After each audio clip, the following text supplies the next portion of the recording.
Cambia tu mentalidad por David Young y Cho. Te agradecemos apoyes nuestro canal, suscríbete, compártelo y dale like. Empecemos. Introducción. Hace más de 45 años que estoy en el ministerio. Recuerdo como si fuera ayer los días en que predicaba a unas pocas personas en una zona muy pobre, alejada de la ciudad. No obstante, Dios ha hecho de esa iglesia la iglesia más grande del mundo, por lo que siento una responsabilidad muy grande.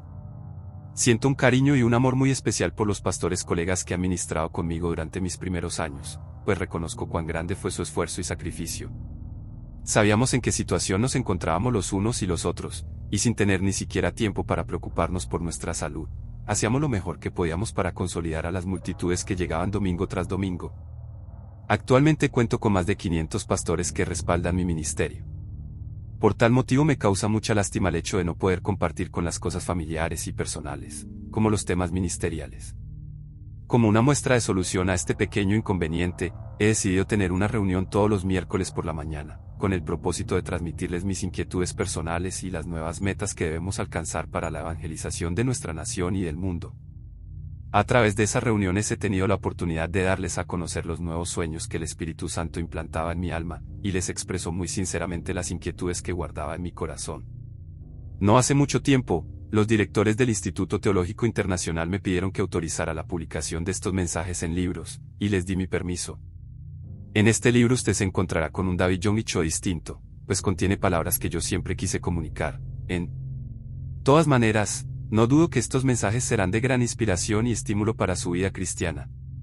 Le invito a que abra las siguientes páginas, y deseo expresar que es un privilegio poder orar junto con usted. Mi oración es que Dios le proporcione su infinita gracia en su vida. David Young y Cho. Seúl, Corea del Sur. Capítulo 1. ¿Quién soy? En el libro de los Hechos capítulo 27 nos encontramos con un Pablo que está preso y es trasladado de Jerusalén a Roma. Luego de haber zarpado, fueron golpeados por un gran huracán llamado Euroclydon. A consecuencia el barco quedó a la deriva y perdieron por completo el rumbo, navegaron por algún lugar del mar Adriático. Unos momentos antes los tripulantes se sentían seguros, seguían al pie de la letra las órdenes del responsable del barco, el centurión Julio. No obstante, luego de haber sido azotados por el huracán, la luna y las estrellas se habían escondido, lo que les hizo perder totalmente la dirección. El viaje planeado se había convertido en un viaje sin destino y sin esperanza. Era algo inaudito la catástrofe que le sobrevino. Fue en ese momento que Pablo pasó de ser un prisionero y se convirtió en un líder responsable de las 276 personas a bordo. A pesar de estar en medio de una terrible tormenta, el apóstol era consciente de su identidad, y por tanto tomó el liderato de las personas que se encontraban en el barco, que pensaban que su fin había llegado y los guió por el camino que Dios iba indicando. La mayoría de las personas, cuando viven una vida fácil y sin adversidades, tienden a olvidarse de su identidad. Dejan de pensar sobre la razón de la existencia del hombre y del sentido de la vida, y llevan una vida destinada a satisfacer solo los deseos carnales. Pero cuando un huracán se abate sobre sus vidas, esos deseos carnales terminan por naufragar. Pregunta: ¿quién soy? ¿De dónde vengo? ¿Por qué vivo? ¿Hacia dónde voy? Es de vital importancia de que esté seguro de su identidad. Los hombres que estaban en el barco rumbo a Italia no estaban seguros de sus identidades, lo que los puso en una situación de desesperanza. El temor no dejaba a los tripulantes ni comer ni dormir, hasta que el apóstol levantó su voz y dijo: Dios de quién soy y a quién sirvo, diciendo: Pablo, no temas, es necesario que comparezcas ante César, y aquí, Dios te ha concedido todos los que navegan contigo. Por tanto, oh varones, tened buen ánimo, porque yo confío en Dios que será así como se me ha dicho. Hechos 27 versículos 23 y 25. Aquí Pablo demuestra a quién pertenece su vida y quién es que lo protege cuando dice: del Dios de quién soy y a quién sirvo. Estaba completamente persuadido de que su vida se encontraba bajo la soberanía del Señor. Por otra parte, los tripulantes no tenían conciencia acerca de su identidad. No sabían de quién provenía la esperanza eterna. Pero Pablo sabía perfectamente de dónde venía, por qué vivía y hacia dónde iba. Esta era la fuente de la confesión de Pablo. Las personas a bordo del barco, como no conocían la verdadera servidumbre, al acercarse la tempestad empezaron a inquietarse. Ante el pánico, los tripulantes no podían pensar ni siquiera en la posibilidad de una supuesta ayuda. La mayoría de las personas dicen que viven de su sabiduría, inteligencia y capacidad. Pero cuando una crisis se les avecina, esa servidumbre desaparece, y quedan en un estado de bancarrota. Querido lector, así como Pablo pudo confesar que estaba bajo el señorío de Dios, usted debe decidirse a servir solo a Jesucristo y al Dios creador de todo el universo. En Apocalipsis 3 versículo 20 vemos cómo uno puede someterse a la soberanía del Señor por completo. He aquí, yo estoy a la puerta y llamo. Si alguno oye mi voz y abre la puerta, entraré a él, y cenaré con él, y él conmigo. Pablo sabía que no había nada de qué temer, pues todo estaba bajo el señorío del Señor. A pesar de estar preso y en una situación caótica, supo afirmarse porque estaba bajo el señorío de Dios. El apóstol estaba seguro de que, si el hombre se somete bajo el señorío del Señor, puede estar en una condición de absoluta tranquilidad. Lo mismo sucede con los miembros de la iglesia. Los miembros deben tener en claro que están en la casa de Dios, en la iglesia, para vivir una genuina vida cristiana. Es cierto que hoy hay muchas iglesias. Sin embargo, es necesario enseñarles que deben servir a la iglesia en la que se congregan, y no cambiar de iglesia domingo tras domingo, pues si lo hacen nunca podrán experimentar crecimiento en su vida espiritual. Pablo también sabía exactamente quién era el Señor de su vida, pues esto lo llevó a proclamar ante todos los que estaban en el barco, a quien sirvo, Hechos 27 versículo 23. Pablo aclara que era el único a quien servía. El apóstol no buscaba la fama, ni el reconocimiento ni una alta posición social.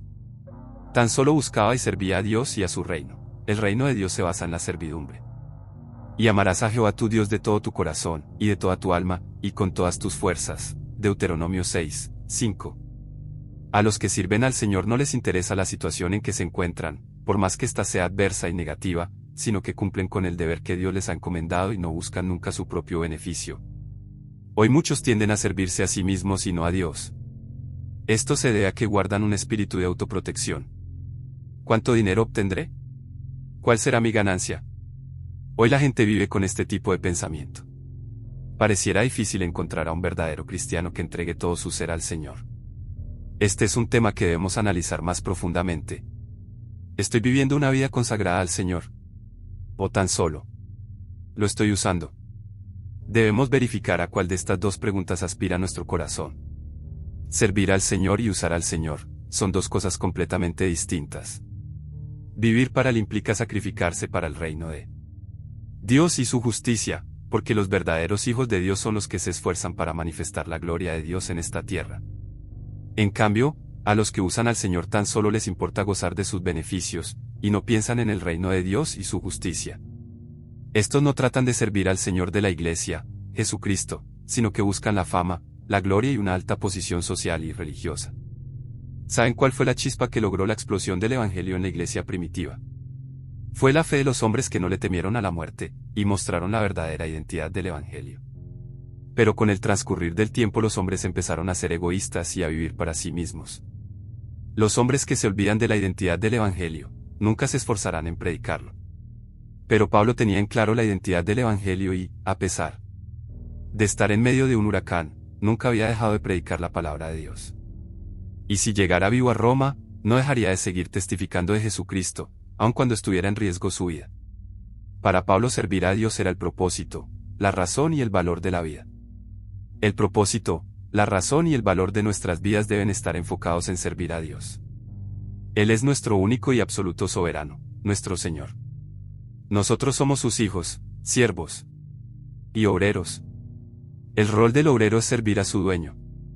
Pablo confesó ser prisionero de Jesucristo, Filemón 1:1. También declaró su razón de vivir de la siguiente forma: con Cristo estoy juntamente crucificado, y ya no vivo yo, mas vive Cristo en mí, y lo que ahora vivo en la carne, lo vivo en la fe del Hijo de Dios, el cual me amó y se entregó a sí mismo por mí. Gálatas 2, versículo 20. Pero los soldados más todas las personas que estaban en el barco servían al gobierno de Roma y allí los recibirían cuando finalizaran el viaje. Entonces, cuando el huracán había arremetido, estos hombres que servían a Roma y a las riquezas, quedaron petrificados. ¿Acaso, cuando el Euroclidón golpeó el barco, el gobierno de Roma pudo salvar las vidas del centurión Julio y sus soldados? Con diéresis fueron las riquezas las que los salvaron. Ni el gobierno ni las riquezas a las que servían pudieron hacer algo. Solo Dios tiene el poder para salvar al hombre. Los que sirven al Señor nunca serán defraudados. No importa cuán grande o difícil sea la situación en la que nos encontremos, Dios enviará a sus ángeles y salvará a su pueblo. ¿No es esto maravilloso? Así como cuando Sadrac, Mesac y Abednego no se postraron ante la estatua de oro y sirvieron a Dios, ¿acaso él no estuvo con ellos dentro del horno de fuego? No se veían a 4 personas dentro del horno. La persona que estaba con ellos era el mismísimo Jesús. Jesús estuvo con ellos y no dejó que se les quemara ni uno de sus cabellos. Daniel también fue salvo del foso de los leones por el poder de Dios. Los hombres, si intentan vivir para sí mismos, deben cuidarse de sí mismos. Si viviésemos de esta manera, tendríamos que buscar todos los métodos posibles para tratar de satisfacernos, y esto provocaría un gran cansancio físico y mental. En cambio, los hombres que sirven a Dios no necesitan preocuparse por su propio bienestar. Fue en este punto en el que Pablo se mostró diferente a los demás. En el momento en que el huracán golpeaba contra el barco, las personas a bordo no podían pensar en otra cosa sino en la muerte. Pero el apóstol, a pesar de estar en medio de la gran tempestad, pudo oír las palabras de esperanza de parte del Señor. Sus vidas no corren ningún peligro, tan solo darán en una isla, fue el mensaje de esperanza que Pablo había oído. Es importante reconocer nuestra identidad si queremos llegar a oír la voz de Dios, pues los que oyen la voz del Espíritu son los que transmiten palabras de esperanza. Para ser un mensajero de esperanza debemos leer la palabra y orar. Aunque estaba en una situación difícil, Pablo supo aferrarse a su identidad y así superar este problema. A nosotros también nos golpean pequeñas y grandes tempestades, problemas personales, problemas familiares, problemas de trabajo, problemas de negocio, problemas en las relaciones personales, etc. Si queremos mantener un alto nivel de liderato, debemos tener una firme identidad. Usted necesita tener una clara respuesta a las siguientes preguntas. Primero, ¿a quién pertenezco? Debemos tener una segura y clara identidad. Obviamente, pertenecemos al Dios Padre y a su Hijo Jesucristo. Segundo, ¿a quién sirvo? ¿Estoy sirviendo a Dios? ¿O sirvo a la felicidad, a la fama y la gloria de mí mismo? Debemos saber renunciar a todas las aspiraciones personales por el amor de Dios y su gloria. El personaje que refleja este punto es Job. Jehová dio, y Jehová quitó, sea el nombre de Jehová bendito. Job 1, 21. ¿Cómo es que Job pudo confesar tal cosa? Estaba convencido de su confesión: Dios, mi Señor, sabe mi sentar y mi levantar. Nosotros nos someternos a su señorío, Dios nos guarda de todo problema. Por ejemplo, en caso de que las personas quieran hacerme algún mal, Dios convierte ese mal en un beneficio. Es como un juego de ajedrez donde Dios juega por nosotros. ¿Quién sería capaz de ganarle a Dios? ¿Quién sería capaz de ganarnos si Dios juega por nosotros? Por tanto, no importa lo que hagan los demás para causarnos algún daño, al final Dios convierte ese mal en un beneficio, por lo que nuestros enemigos se llevarán un gran fracaso. Cuando servimos al Señor, contamos con este privilegio. Otro punto que quiero destacar es la importancia de actuar escuchando la voz de Dios. Debemos orar, leer la palabra y oír la voz de Dios, para predicar la palabra de Dios. No debemos crear humanamente el mensaje. A nosotros no nos ha sido entregada tal autoridad. Si apenas somos sus obreros, ¿cómo podemos atrevernos a crear su mensaje? La razón por la que muchas de las iglesias quedan vacías, se debe a que no se predica la verdadera palabra de Dios. Si tan solo la gente escuchase la palabra de Dios, habría un cambio total y genuino, pues estarían llenas de la gracia del Señor. Por más que la pronunciación y la forma de expresión del predicador fuese pésima, si tan solo predicase la palabra de Dios, el grado de esperanza de la gente aumentaría sin límites y con el tiempo la iglesia empezaría a rebasar de nuevos conversos. La razón por la que la gente no se congrega se debe a que el predicador predica su propio mensaje. ¿Quién quiere escuchar la palabra de un hombre? En este mundo tan difícil y cansador, ¿de qué ayuda sería escuchar la palabra de un hombre? El problema reside en la palabra de hombre. Si se predica con fidelidad la palabra de Dios, ¿cómo podría ser que las personas no se congreguen? La palabra de Dios tiene poder para transformar vidas. ¿Quién no querría escuchar la palabra de Dios y ser transformado? La iglesia se llena a medida que la congregación es saturada por la gracia de Dios. Lo demás solo es cuestión de tiempo. En Hebreos 4, versículo 12 dice: porque la palabra de Dios es viva y eficaz, y más cortante que toda espada de 2 filos, y penetra hasta partir el alma y el espíritu, las coyunturas y los tuétanos, y discierne los pensamientos y las intenciones del corazón. Este es el poder de la palabra de Dios. La palabra de hombre no tiene ningún poder en absoluto. Por esta razón, el mensaje que predicaba Jesucristo tenía más poder que el mensaje de los fariseos y los saduceos. Estando en la misma situación, en un momento de frustración e inquietud, ¿quién es capaz de decir valientemente, no se preocupen? Pablo lo hizo? ¡Qué valentía! Al Dios al que yo sirvo y al cual pertenezco me ha enviado un ángel y me ha dado un mensaje. El mensaje dice que sus vidas no recibirán ningún daño. Coman y estén en paz. Tengan valor. Esto es lo que Pablo les dijo. Finalmente, arribaron a una isla. Querido lector, usted debe verificar si está seguro de su identidad. Si se avecina una crisis de identidad y si no está seguro de su identidad, no podrá hacer nada en absoluto. Pero si guarda una clara identidad de sí mismo, por más que la tierra tiemble, podrá estar de pie sin importar lo que pase alrededor de usted. Aún las personas que tienen una identidad equivocada se mantienen firmes y no tambalean ante una crisis. Ve a los hombres que no se convierten al bando enemigo, a pesar de estar presos por un largo tiempo en las cárceles, no cambian su ideal. Un ejemplo es el de los comunistas. No cambian su ideal por más que pasen 20, 30 o 40 años. No dudan sobre su creencia y guardan una clara identidad de su pertenencia al comunismo, aunque dicha identidad no les dé ningún beneficio para sus vidas. El que esté aferrado a una clara identidad, por más que ésta sea errónea, podrá estar de pie en cualquier situación adversa. Entonces, ¿cuánto más no tambaleará el que cree en el Dios Padre y en su Hijo Jesucristo? He sido pastor principal de la Iglesia del Evangelio Completo de Yoido, por más de 40 años. Si no hubiese estado seguro de mi identidad, no hubiese sido posible liderar esta iglesia. Reconozco que soy una persona muy vulnerable y emotiva. Cuando alguien llora delante de mí, mi corazón es movido a misericordia. Y pierdo el control, lo que me impide tomar decisiones justas y correctas. Soy de esas personas que son muy emotivas. Por más que trato de superarme, todo mi esfuerzo es en vano. Pero el no haber tambaleado con relación al tema de mi identidad ha fortalecido mi firmeza para liderar esta iglesia. He vivido una vida dedicada a Dios y a Jesucristo, y he decidido confiar plenamente en el Espíritu Santo. En ningún momento he tratado de buscar el reconocimiento de la gente y la fama a través de mi iglesia. Hoy puedo confesar que he servido solo al Señor, con un corazón limpio, y siempre me he preguntado, ¿qué podré hacer para evangelizar a mi nación y el resto del mundo? Es por eso que siempre he confesado, no importa si viva o muera, triunfe o fracase, prospere o me debilite, siempre te seguiré, Señor. He vivido mi vida con esa fe. Amados hermanos, un falso líder, por más que parezca bondadoso, no podrá experimentar crecimiento en la iglesia. Podrá engañar a las personas por un tiempo, pero a largo plazo será descubierto, porque su identidad será descubierta. Yo he tratado de oír la voz de Dios las 24 horas del día. Yo tan solo soy un canal de la palabra de Dios. No soy un creador de mensajes. Predico la palabra de Dios, nunca la invento. Si así lo hiciera, sería tan solo un mentiroso. Debemos recibir el mensaje de Dios antes de predicarlo. Si nos afianzamos en este tipo de identidad, podremos superar cualquier tipo de dificultades y adversidades. Siempre trato de verificar mi identidad.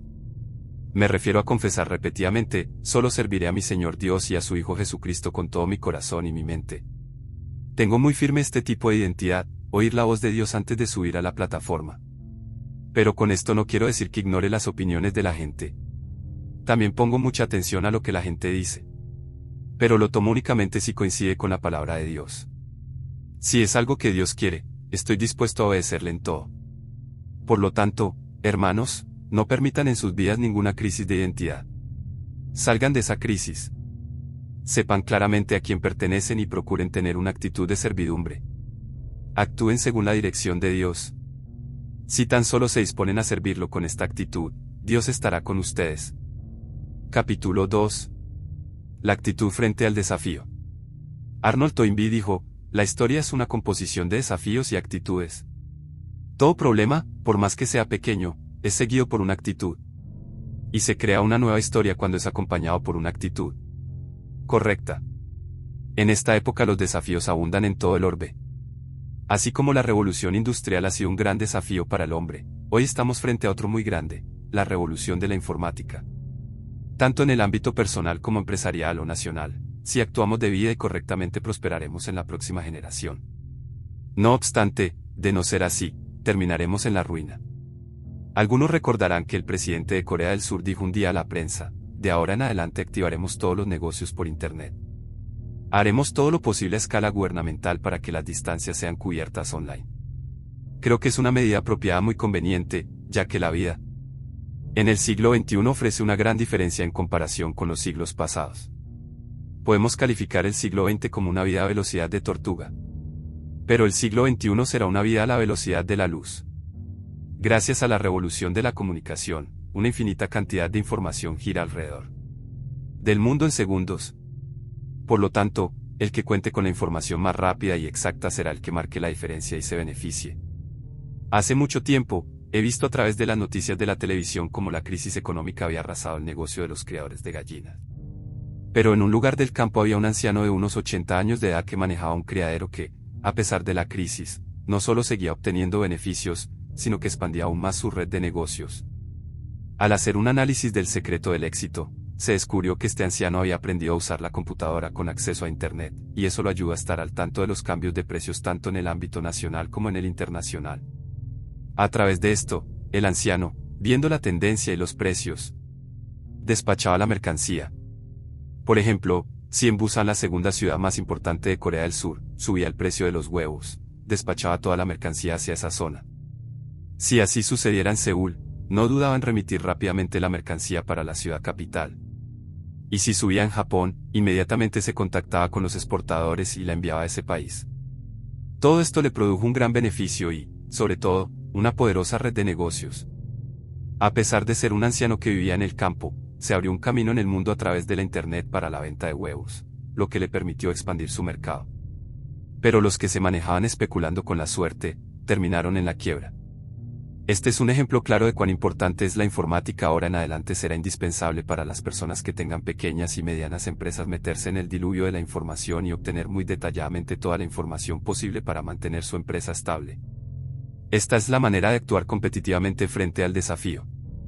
Ya nadie podrá escaparse del desafío. Esta advertencia no solo es para empresarios e inversionistas, sino también para los pastores. Deben conocer cómo vive la gente y sus colegas para poder prepararse para la fase más difícil. Es por eso que debemos adaptarnos rápidamente a los cambios súbitos de las informaciones en este nuevo siglo. Este es el desafío que Dios nos ha dado a todos nosotros.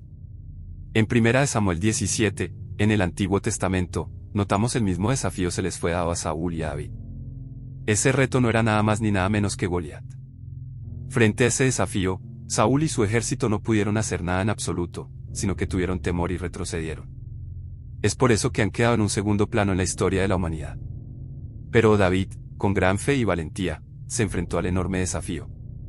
David respondió diciendo: Tú vienes a mí con espada y lanza y jabalina, mas yo vengo a ti en el nombre de Jehová de los ejércitos, el Dios de los escuadrones de Israel, a quien tú has provocado. 1 Samuel 17, versículo 45. El resultado fue que Israel comenzaba a escribir el inicio de una nueva historia, el comienzo de su historia. Entonces, ¿cuál será el desafío que Dios nos ha otorgado en esta era? Plantar iglesias. No es que nosotros hayamos buscado este desafío, Dios nos lo ha encomendado. Por tanto, debemos reaccionar ante este reto. La visión que Dios nos ha dado es plantar iglesias en toda Corea del Sur. El propósito original de Dios siempre ha sido la expansión del reino de Dios a través de establecer iglesias.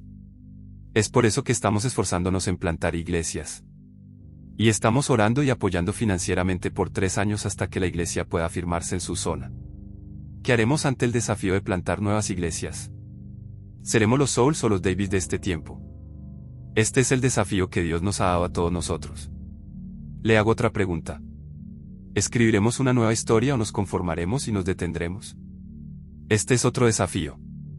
Dios nos presenta pequeños y grandes desafíos a lo largo de nuestras vidas. Es mi vida, y los desafíos los acepto si yo quiero, es lo que decimos. Este pensamiento es erróneo, pues Dios ya ha determinado nuestras sendas, y nos guía por ese camino.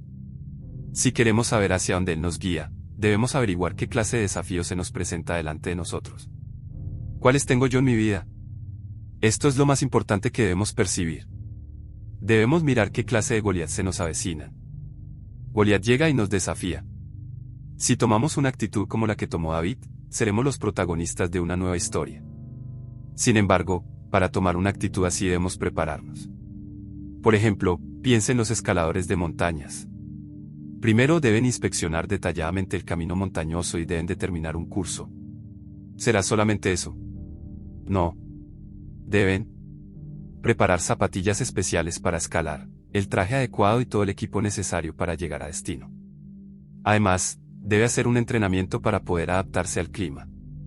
Esta es la clase de preparación que se necesita. Sin esa preparación jamás alcanzarán la cima de la montaña. Tendrán que renunciar a mitad de camino para evitar un posible accidente. Querido lector, ¿qué actitud toma usted frente al desafío? El Goliat es nada menos que el mismo lugar en donde usted se encuentra. Le ha sido otorgado un desafío escrito por Dios. Por tanto, no se distraiga. Y recuerde que, si la actitud que ha tomado resulta ser un éxito, le será otorgado otro desafío, y esto motivará su crecimiento. Otra palabra para desafío es talento. Podríamos decir así: un talento es igual a un talento desafío, 2 talentos igual a 2 talentos desafíos, 3 talentos igual a 3 talentos desafíos. Si tomamos la actitud correcta frente al desafío, Dios nos galardonará y nos encomendará un desafío mayor. El desafío que Dios ha encomendado a mi iglesia es plantar de 500 a 5.000 iglesias en 10 años. Para poder alcanzar dicha meta, nuestra iglesia deberá adaptarse a los cambios sistemáticos y organizativos, y formar nuevos líderes que estén dispuestos a pararse en la brecha para la evangelización de nuestra nación. De no ser así, fracasaremos. Si lo hacemos a medias, fracasaremos. Debemos prepararnos al máximo. Personalmente, Dios me ha encomendado un nuevo desafío: predicar la palabra por todo el mundo. Es cierto que nunca he dejado de predicar la palabra durante muchos años. Sin embargo, siento un nuevo compromiso de prepararme aún más para predicar la palabra en todo el orbe. Deseo de todo corazón poder cosechar la mayor cantidad de fruto posible.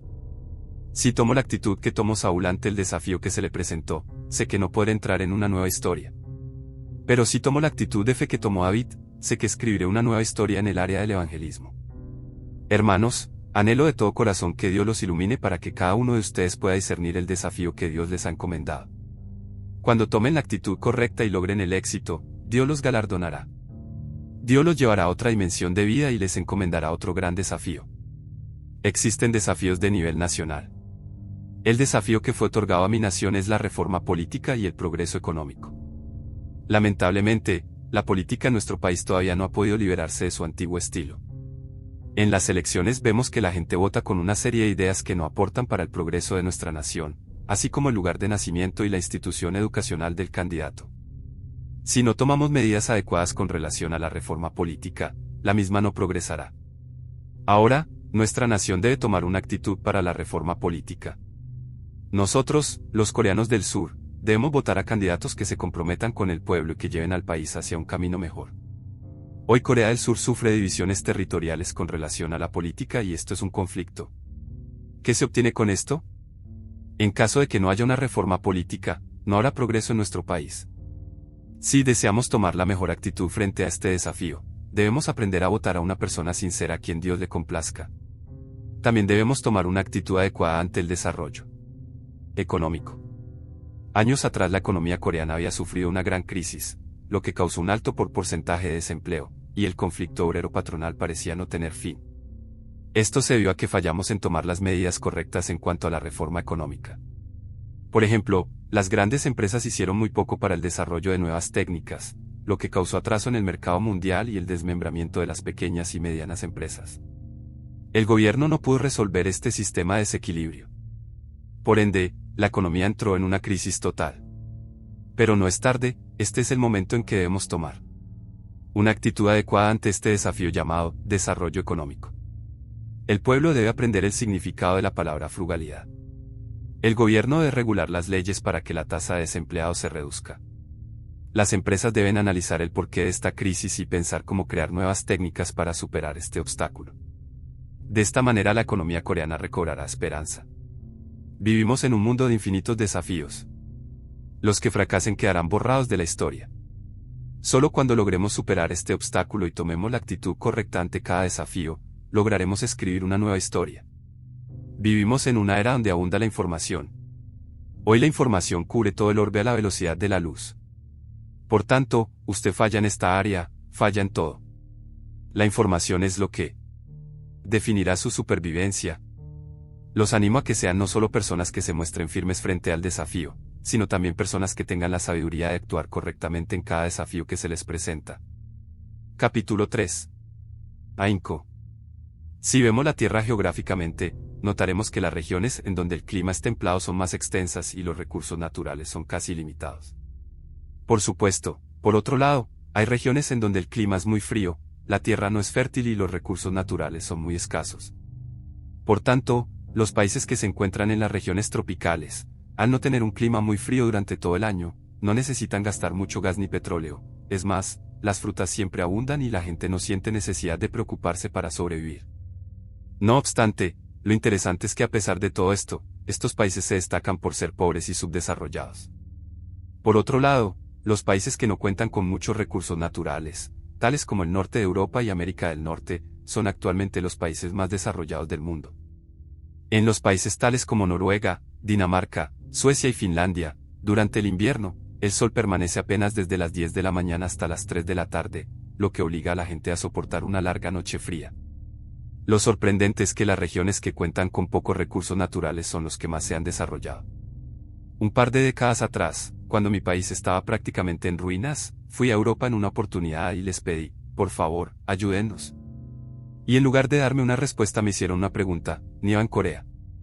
Les respondí que sí, y entonces, con mucha extrañeza, me preguntaron otra vez, pero si nieva, ¿cómo es posible que vivan mal? Sucede lo siguiente. En las regiones donde nieva, las personas deben trabajar duro para preparar la calefacción y demás cosas antes de que llegue el invierno. Es por eso que están acostumbrados a un estilo de vida diligente. Por esta razón los europeos toman como algo extraño el hecho de que los países de regiones frías vivan pobres. Hoy los países más desarrollados del mundo se encuentran en las regiones más frías y no fértiles. Son personas que trabajan desde muy temprano por la mañana hasta muy tarde por la noche para poder acumular las provisiones. Por supuesto, cabe destacar que Dios les dio su bendición. Sin embargo, la bendición de Dios es dada a la persona que vive en un alto nivel, con empeño. La Biblia nos enseña: no pondrás bozal al buey cuando trillare. Deuteronomio 25, versículo 4, 1 Corintios 9, 9, 1 Timoteo capítulo 5 versículo 18. La palabra de Dios no nos enseña que le pongamos un bozal al buey cuando descansa. Otro ejemplo es que la Biblia no nos enseña: mirad a las aves que están posadas en la rama del árbol, o mirad a las aves que están durmiendo en el nido. Definitivamente no. Lo que está escrito es: mirad a las aves del cielo, vuestro Padre Celestial las alimenta. Mateo 6, 26. Dios bendice a personas diligentes, a hombres con ahínco, no bendice a gente perezosa. Lo mismo ocurre en el ministerio. Dios escoge a personas que se entregan al máximo en su lugar de trabajo. Si vemos en el Antiguo Testamento, un Reyes 19 narra cómo Eliseo es escogido para ser el sucesor de Elías. Dios le dijo a Elías: unge a Eliseo para que te reemplace como profeta. Cuando Elías fue a buscarlo, vio que Eliseo araba la tierra con 12 yuntas. Una yunta son 2 bueyes. Por ende, Eliseo araba la tierra con 24 bueyes. Esto nos muestra cuán diligente era. Cuando Dios iba a escoger al sucesor de Elías, no escogió a un hombre que estaba descansando debajo de un árbol, escogió a uno diligente que estaba labrando en el campo. Es muy conmovedor ver las diversas situaciones en que Jesús llamó a sus discípulos. Los discípulos que escogió Jesús eran pescadores que trabajaban duro. Pedro y Andrés fueron llamados cuando echaban sus redes. Santiago y Juan, cuando remendaban las suyas. Mateo fue llamado cuando estaba sentado en el banco de los tributos públicos, cobrando los impuestos. De esta manera Jesús escogió hombres que conformarían el grupo de sus discípulos, personas con mucho ahínco. Y Pablo era diligente. En Hechos 14 leemos que Pablo había sido apedreado en su primer viaje misionero a Listra, y había sido herido a tal punto que casi pierde la vida. Los mismos que habían apedreado a Pablo estaban convencidos de que había muerto y lo llevaron y abandonaron fuera de la ciudad. Sin embargo, Pablo, sin haber recibido asistencia médica, se lanzó otra vez a proclamar el Evangelio en aquella ciudad, al día siguiente. Aquí vemos cómo Pablo, aun estando en una mala condición física, arriesgó su vida para proclamar el Evangelio. Esto nos muestra la osadía y el nivel de ahínco que guardaba el apóstol. Dios no usa obreros perezosos, usa personas que trabajan con ahínco, escoge personas diligentes. Al reflexionar sobre mis 44 años de ministerio, viene a mi mente la imagen de un atleta que no mira hacia atrás en ningún momento, sino que corre hacia adelante. Actualmente, desde hace 5 años, he tratado de hacer ejercicios y de descansar los días lunes, lo que incorporé como algo nuevo en mi estilo de vida. Me encontraba tan ocupado que ni siquiera me había dado cuenta de la razón del crecimiento de mi iglesia, hasta que un día unos estudiantes del Seminario Teológico Fuller, de los Estados Unidos, habían presentado una tesis de la clave del crecimiento de mi iglesia. En ese momento me di cuenta de las distintas claves del crecimiento. Seguramente hubo varios factores que contribuyeron al crecimiento de mi iglesia. Sin embargo, opino que el factor que más aportó ha sido el mensaje. Personalmente, pienso que en el crecimiento de la iglesia el mensaje del pastor es un factor que influye un 70% y un 30% la organización y las visitas a hogares. Por lo tanto, el pastor debe comprometerse en presentar a la congregación el mejor mensaje. Para lograr esto, se necesita una buena preparación, como por ejemplo escribir el mensaje antes de predicarlo. La clave más importante en cuanto a la composición de un mensaje es que la forma de expresión sea sumamente fácil y simple. En caso de que el contenido sea difícil de entender, la congregación no comprenderá. Es más, se confundirán. Por lo tanto, para evitar confusiones, el predicador debe preparar un mensaje simple y fácil de entender. Obviamente, un sermón fácil y claro no se logra con un esfuerzo ordinario. Un pastor que no se caracterice por su ahínco nunca podrá presentar un buen mensaje. Un mensaje debe tener un mensaje. El predicador debe tener en claro qué es lo que quiere decir a la congregación a través de su mensaje. Una vez que tenga asegurado el mensaje, debe dividirlo en 3 partes: introducción, contenido y conclusión. Así se logra un mensaje fácil y sistemático. Por el contrario, si el predicador no tiene en claro qué es lo que quiere decir, difícilmente la conclusión concordará con la introducción. Por eso, mientras prepara un mensaje, el predicador debe escuchar su propio mensaje, repetidamente, y revisar su contenido. Personalmente, a pesar de haber predicado durante más de 40 años, siempre trato de oírme a mí mismo por lo menos unas 4 o 5 veces. Me imagino a mí mismo sentado en uno de los bancos del templo y comienzo a oír mi mensaje. Sí. Hallo alguna parte que suene difícil de entender, no dudo en cambiar las expresiones. Mi estilo es cambiar las cosas que se escuchan complicadas por otras expresiones sencillas y simples. Por lo general acostumbro a preparar los manuscritos del mensaje los días lunes y martes. Pero lo que más me preocupa es cómo hacer expresiones más fáciles y simples para que gente de todas las edades pueda entender el mensaje. Para que el mensaje sea simple y claro, el predicador debe hacer el manuscrito que contenga oraciones simples. Por esta razón, siempre he tratado de usar palabras fáciles, cosa que con el tiempo me llevó a hablar únicamente palabras fáciles, y a menudo me quedo perplejo de lo que digo. En ciertas ocasiones, cuando me encuentro con personas importantes, cuando debería hablar un vocabulario formal y culto, no puedo pronunciar palabras difíciles, pues las he olvidado. Siempre hablo con un nivel de vocabulario de los niños de la escuela primaria. Para decidir el título y el contenido del mensaje, el predicador debe recibir la palabra rima por parte de Dios. Si Dios no da rima, no tendrá ningún sentido. Es como accionar el gatillo de una pistola sin proyectiles, solamente se oirá un clic. Si no se recibe el rima, por más que se lea todas las páginas de la Biblia, no pasará de ser un libro de historia, será solo una buena lección. Pero si recibimos rima de parte de Dios, la palabra se convierte en viva y eficaz. Es como cargar la pistola con balas y accionar el gatillo. Es entonces cuando la palabra tiene poder al ser proclamada, el mensaje tiene capacidad para mover al espíritu del hombre. Por lo tanto, el predicador debe estar atento las 24 horas del día para recibir la palabra rima, pues Dios puede sorprenderlo en cualquier momento del día. Uno nunca sabe cuándo y de qué manera Dios le revelará el rima. Por lo tanto, debemos estar atentos a la voz del Espíritu Santo. A veces recibimos rima cuando conversamos con los miembros de la iglesia. Otras veces, mientras vemos algún programa de televisión.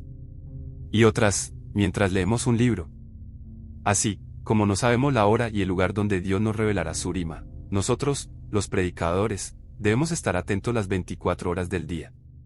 Debemos orar y estar atentos hasta que Dios nos revele su rima. Solo de esta manera podremos aferrarnos al rima, cuando Dios nos lo revele. Luego de haberlo recibido, el predicador debe meditarlo en oración. Debe pensar en él en diversos aspectos. La mejor parábola es la imagen de una abuela que al cocinar le agrega varios condimentos e ingredientes a la comida, y la cocina a fuego lento. Asimismo, el predicador debe orar y meditar profundamente, y luego dejar que hierva toda la semana para poder filtrar toda la savia bruta, o sea, la preparación del manuscrito. Debe preparar el mensaje de esta manera para poder destruir los ataques del diablo y alimentar a los miembros con palabras de poder. Sin esto, predicar es un delito, pues el predicador daría un mensaje que Dios jamás lo ha pronunciado. Por eso, no es posible describir con palabras cuán difícil es preparar un mensaje. Existen muchos predicadores que pueden ser recordados en la historia cristiana. Sin embargo, si tendríamos que elegir a uno solo, elegiríamos primeramente a Charles Haddon Spurgeon, 1834 a 1892. Spurgeon ha sido el mejor predicador del siglo XIX, a tal punto que fue llamado el rey del sermón, por sus mensajes, que avivaron las iglesias de toda Inglaterra.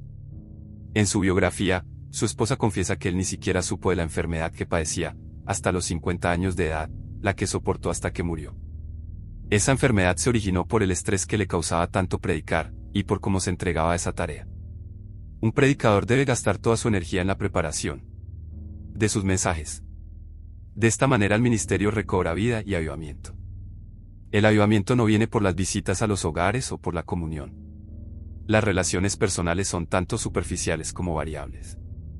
En muchas iglesias de los Estados Unidos, apenas terminada la reunión, se reúnen todos los miembros a almorzar, mientras que en las reuniones de la tarde de los miércoles pasan un tiempo juntos para tomar café.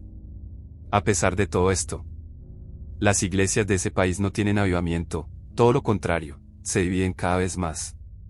En cierta oportunidad, cuando estaba de visita en los Estados Unidos, en una iglesia en la que ministraba uno de mis discípulos, quedé completamente sorprendido. Luego de haber terminado la reunión del domingo por la mañana, toda la congregación, unos 200 miembros, se reunía para comer en un salón de la iglesia. No solamente eso, el pastor saludaba y abrazaba a cada uno de los miembros. Excelente comunión, pero faltaba la genuina comida espiritual. Pero esa iglesia se había dividido en varias oportunidades durante los últimos 10 años. A pesar de la grata comunión, ante la primera angustia sus miembros no dudaban en irse a otra iglesia. Es un error creer que las visitas a los hogares y la buena comunión son lo que mantiene a la iglesia. Es cierto que la buena comunicación y las diversas actividades de la iglesia pueden aportar a su progreso. Sin embargo, lo primordial con relación al crecimiento de una iglesia es el mensaje del predicador. Los miembros se congregan porque tienen necesidad de oír la palabra de Dios. Si el mensaje es bueno, no dejan de congregarse. En Juan 6, versículo 66 y en adelante, podemos ver cómo Jesús observa a muchos de sus discípulos cuando se iban. Luego le preguntó a sus 12, ¿queréis acaso iros también vosotros? Pedro le respondió, ¿a quién iremos? Tú tienes palabras de vida eterna. A los miembros no les interesa asociarse a una cierta organización o compartir afectos personales en la iglesia, los miembros se congregan para oír la palabra de Dios. La iglesia puede compararse con un restaurante. Por más que el restaurante tenga el mejor diseño interior, facilidades de estacionamiento y un excelente servicio, si la comida es pésima, jamás logrará tener clientes. Asimismo, un templo lujoso, con comodidades de estacionamiento, no son factores que puedan alterar el número de miembros. Es bueno tener un templo lujoso, pero si el mensaje es pobre, a la gente no le interesará más asistir a la iglesia. Por esta razón el pastor debe otorgar una gran importancia al mensaje, lo que lo llevará a prepararlo con todas sus fuerzas. Presentar el mensaje a la congregación es como dar un examen. Si tuviese que predicar 1 o 2 veces por año, no sería gran cosa, pero predicar en varias oportunidades en una semana no es nada fácil.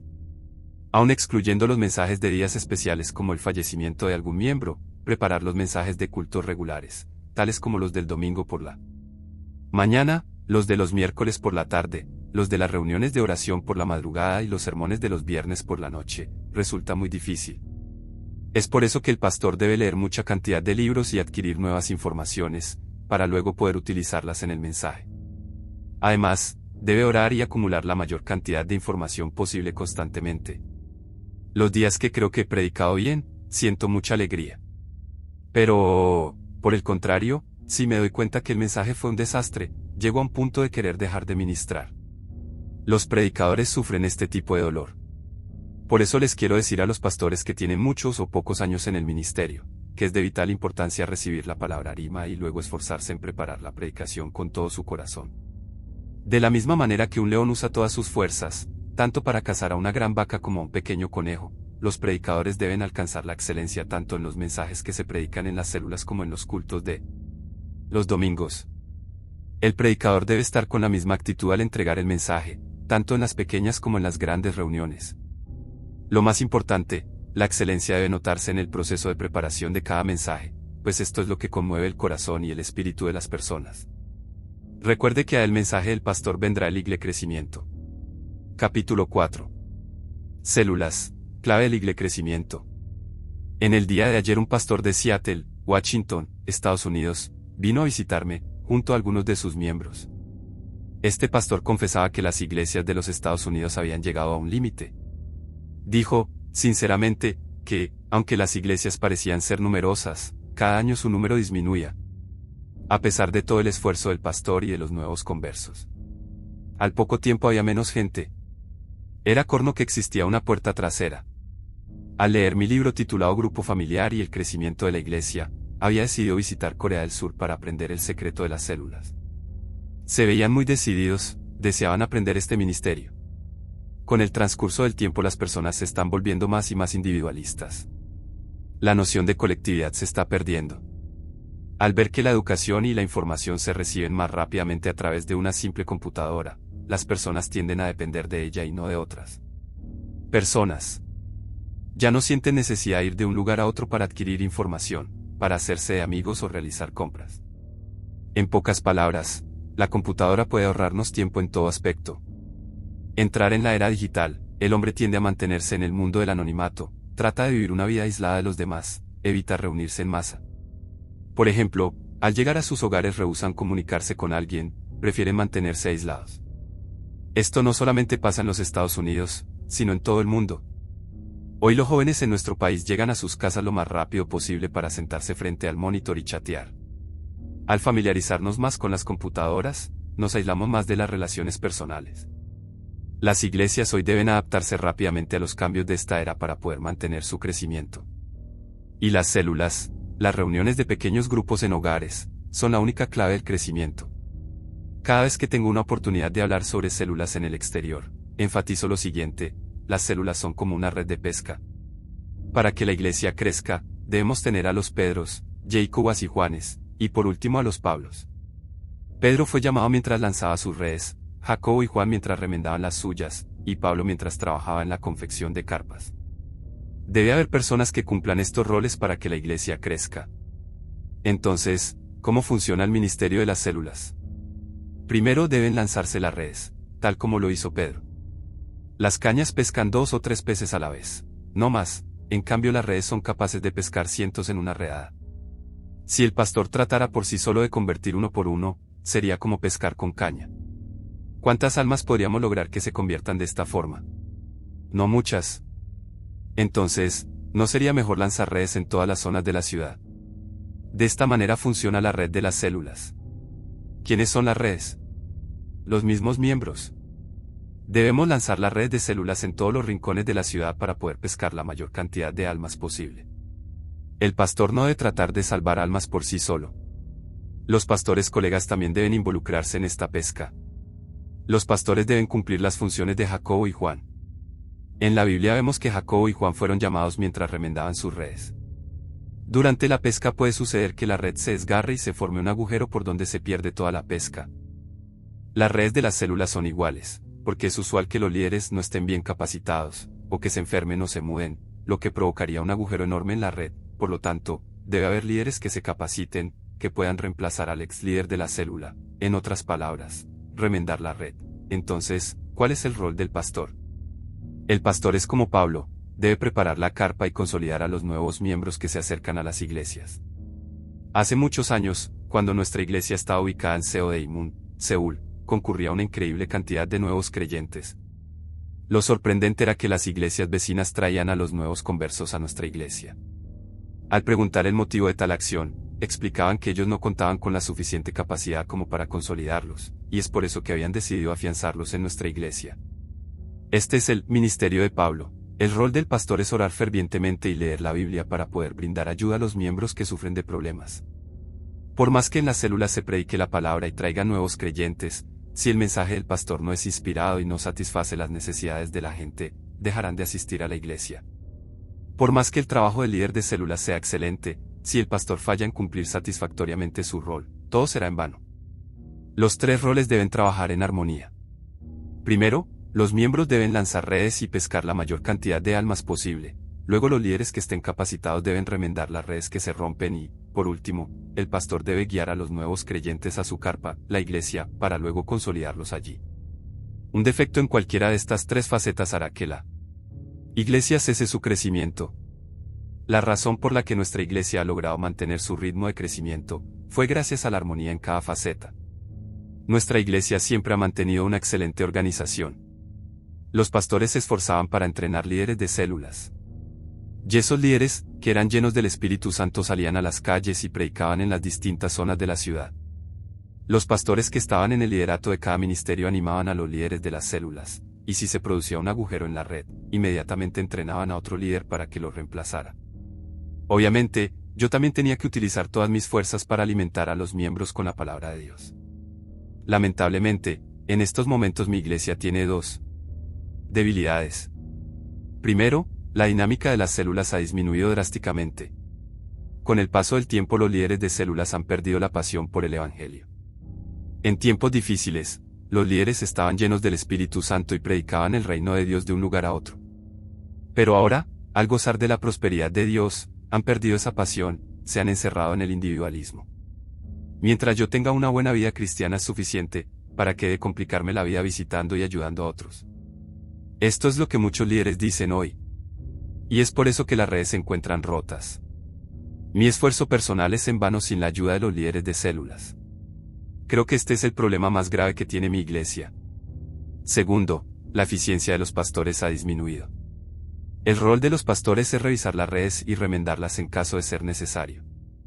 Deben entrenar, visitar y animar a líderes de células, apoyarlos en su tarea. Pero esto no pasa en este momento en mi iglesia. Hemos olvidado el trabajo en forma sistemática, y hasta hemos olvidado el objetivo principal. El resultado de todo ha resultado en el estancamiento del crecimiento de la iglesia. Aún así, mi iglesia muestra indicios de un gran avivamiento. Un gran movimiento de oración se manifestará en cada célula. Dios avivará mi iglesia una vez más a través de este nuevo mover, y toda la nación será restaurada. Nosotros, con una nueva organización de las células, nos hemos fortalecido y recobrado el sueño. Una nueva oportunidad para la revitalización de la iglesia ha sido establecida. Las células serán reorganizadas y reforzadas, de la misma manera que daremos un nuevo entusiasmo a los miembros con relación a las células. Los corazones que estaban deprimidos, han recobrado una vez más esa pasión para trabajar para la gloria del Señor. Esto es obra del Espíritu Santo. Cuando el ministerio de células esté bien administrado nuevamente, la iglesia experimentará un gran crecimiento. Si el pastor trata de pescar solo, sin contar con la ayuda de las células, jamás podrá guiar a más de 3.000 personas. A través de las células podemos alimentar a los miembros todos los días. Los miembros necesitan alimento espiritual y protección. El mundo nos amenaza con muchas pruebas, y el diablo nos quiere robar, matar y destruir. Y para eso el enemigo usa los problemas personales, familiares, laborales, etc., para luego hacernos frustrar y sufrir. Así logra que los miembros se desilusionen y se queden sin esperanzas. Es por eso que necesitan ser alimentados cada día. El pastor no puede estar pendiente de todos los miembros. Tampoco los pastores colegas pueden hacerlo, pero sí los líderes de células. En caso de que algún líder o pastor se encuentre en dificultades, la mejor medida que sus colegas pueden tomar es ir de visita con algunos hermanos y orar por él. Esto anima mucho a las personas para seguir adelante. Personalmente, en momentos de dificultad, experimento el poder de la oración cuando algunos hermanos de la iglesia me visitan y oran por mí. Si un siervo de Dios se siente así, entonces, ¿cuánto más se sentiría un miembro? No es necesario explicarlo. Cuando un miembro se encuentra en dificultades, es de suma importancia que el líder de célula muestre interés por él y vaya a su hogar para animarlo, y junte a los miembros de su célula para orar por él. Será como regar a una planta que está en tierra seca. Si no hacemos nada por él, terminará por marchitarse. Lo mismo sucede con el liderato. Debemos dar palabras de aliento a los líderes de células. Si no lo hacemos, ellos se desalentarán, se preguntarán, ¿por qué hago todo esto? Es en este momento cuando deben intervenir los pastores. El siervo de Dios tiene la responsabilidad de orar, animar y guiar al líder de célula. Sin este sistema, el crecimiento de la iglesia se hace imposible. No importa cuánto se predique, ante el primer huracán todo se derrumbará fácilmente. Hace un par de décadas, cuando el evangelista Billy Graham visitó Corea del Sur para dirigir una cruzada, se convirtieron 30.000 almas. Mi iglesia también recibió miles de cartas de conversión. Pero después de visitar sus hogares, sucedió que solamente unos cientos habían decidido asistir a la iglesia. La causa de esto se debió al no haber tomado las medidas adecuadas. En forma rápida. Si los líderes de células no actúan con celeridad en respuesta a las conversiones, el diablo devorará la semilla que ha sido plantada en el corazón de las personas. Para evitar esto, debemos esforzarnos para que las células cuenten con una excelente organización. Este es el momento en que todos debemos avanzar con una nueva pasión. Revivamos a la iglesia a través de las células. Capítulo 5. Cambia tu mentalidad. Les había recomendado a los pastores de mi iglesia ver una película japonesa titulada Popoya, el banderillero. Muchos me dijeron que era muy monótona y aburrida. Yo la había visto hacía un tiempo, a pesar de que había leído la novela y sabía la trama. A decir verdad, la película no fue tan interesante como el libro. De todas maneras, tiene un mensaje conmovedor. Luego de la Segunda Guerra Mundial, Japón se encontraba en una profunda depresión económica. Era una época en que los funcionarios de ese país no recibían un salario digno, ni siquiera una pensión al jubilarse. Fue en esa época que un muchacho había conseguido un trabajo en el ferrocarril, como banderillero. El joven trabajó duro hasta que un día se convirtió en el jefe de la estación de tren en la que trabajaba. Ya siendo de edad avanzada, el hombre seguía con un salario mínimo que apenas le alcanzaba para mantenerse. Aparte de eso, toda su nación estaba en una profunda crisis, y por eso las pensiones habían sido canceladas por ley. Este hombre, que vivía en una pequeña casa, era testarudamente fiel a su trabajo. Un día su hija comenzó a padecer de una enfermedad grave. Ante una situación tan caótica como esa, un padre debería llevar su hija a un hospital de la ciudad. Sin embargo, el hombre se negó diciendo, «Soy Popoya, banderillero. No puedo dejar mi puesto por un problema familiar». Sin más que decir, su esposa la llevó al hospital. A pesar de haber recibido un tratamiento, ya era muy tarde y la hija falleció. La mujer, sin consuelo, llevó a su hija en sus brazos, se la mostró a su marido, y le dijo, «Tu hija ha muerto, y tú sigues con la banderilla en tu mano». Sin embargo, el banderillero no dijo una palabra, y siguió con su trabajo, moviendo la banderilla cuando el tren llegaba y partía de la estación. Luego de un tiempo, la mujer contrajo una enfermedad grave. Propongo la misma hipótesis, ante una situación tan caótica, un esposo no debería acompañarla al hospital. No obstante, el hombre negó y dijo, «Soy Popoya. No puedo desatender mi trabajo por un problema familiar». Desilusionada, la mujer tuvo que ir sola a la ciudad para recibir tratamiento. Justo antes de subir al tren, la mujer dijo unas palabras que a mí personalmente me conmovieron muchísimo, «Disculpa. Debería estar un tiempo más al lado de alguien tan tosudo como tú para poder respaldar tu trabajo. Perdóname por dejarte». Y por la ventana del tren, le dijo a su esposo, «Vamos, suena el silbato para que el tren pueda partir inmediatamente». La mujer falleció en el hospital. Entonces el banderillero, finalmente fue a ver a su esposa. El hombre se quedó petrificado por un largo rato hasta que una de las amigas de su esposa le dijera, «Tu esposa ha estado internada y tú no has venido a verla ni una sola vez. ¿Vienes ahora que ha muerto? ¿Por qué te quedas mudo? ¿Por qué no lloras?».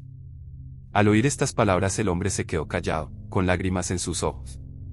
Luego, como de costumbre, regresó a su lugar de trabajo.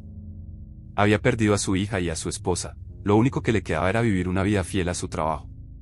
A pesar de todo, en su corazón había una inquietud, pues sentía una clase de culpabilidad por la muerte de su hija y de su esposa. Esto lo llevó a que soñase cada noche con su hija. Ella aparecía en las distintas edades de su vida. El pequeño pueblo donde vivía fue desapareciendo poco a poco, debido a la escasez de carbón en las minas. Como consecuencia, el servicio ferroviario fue cancelado, y el pueblo quedó sin habitantes. En uno de los sueños, su hija le había dicho lo siguiente, «Papá, ahora no te queda absolutamente nada». Y él le respondió, «Tienes razón. He perdido todo. Solo conservo algunos recuerdos». Luego de esta conversación su hija lo guió hacia afuera.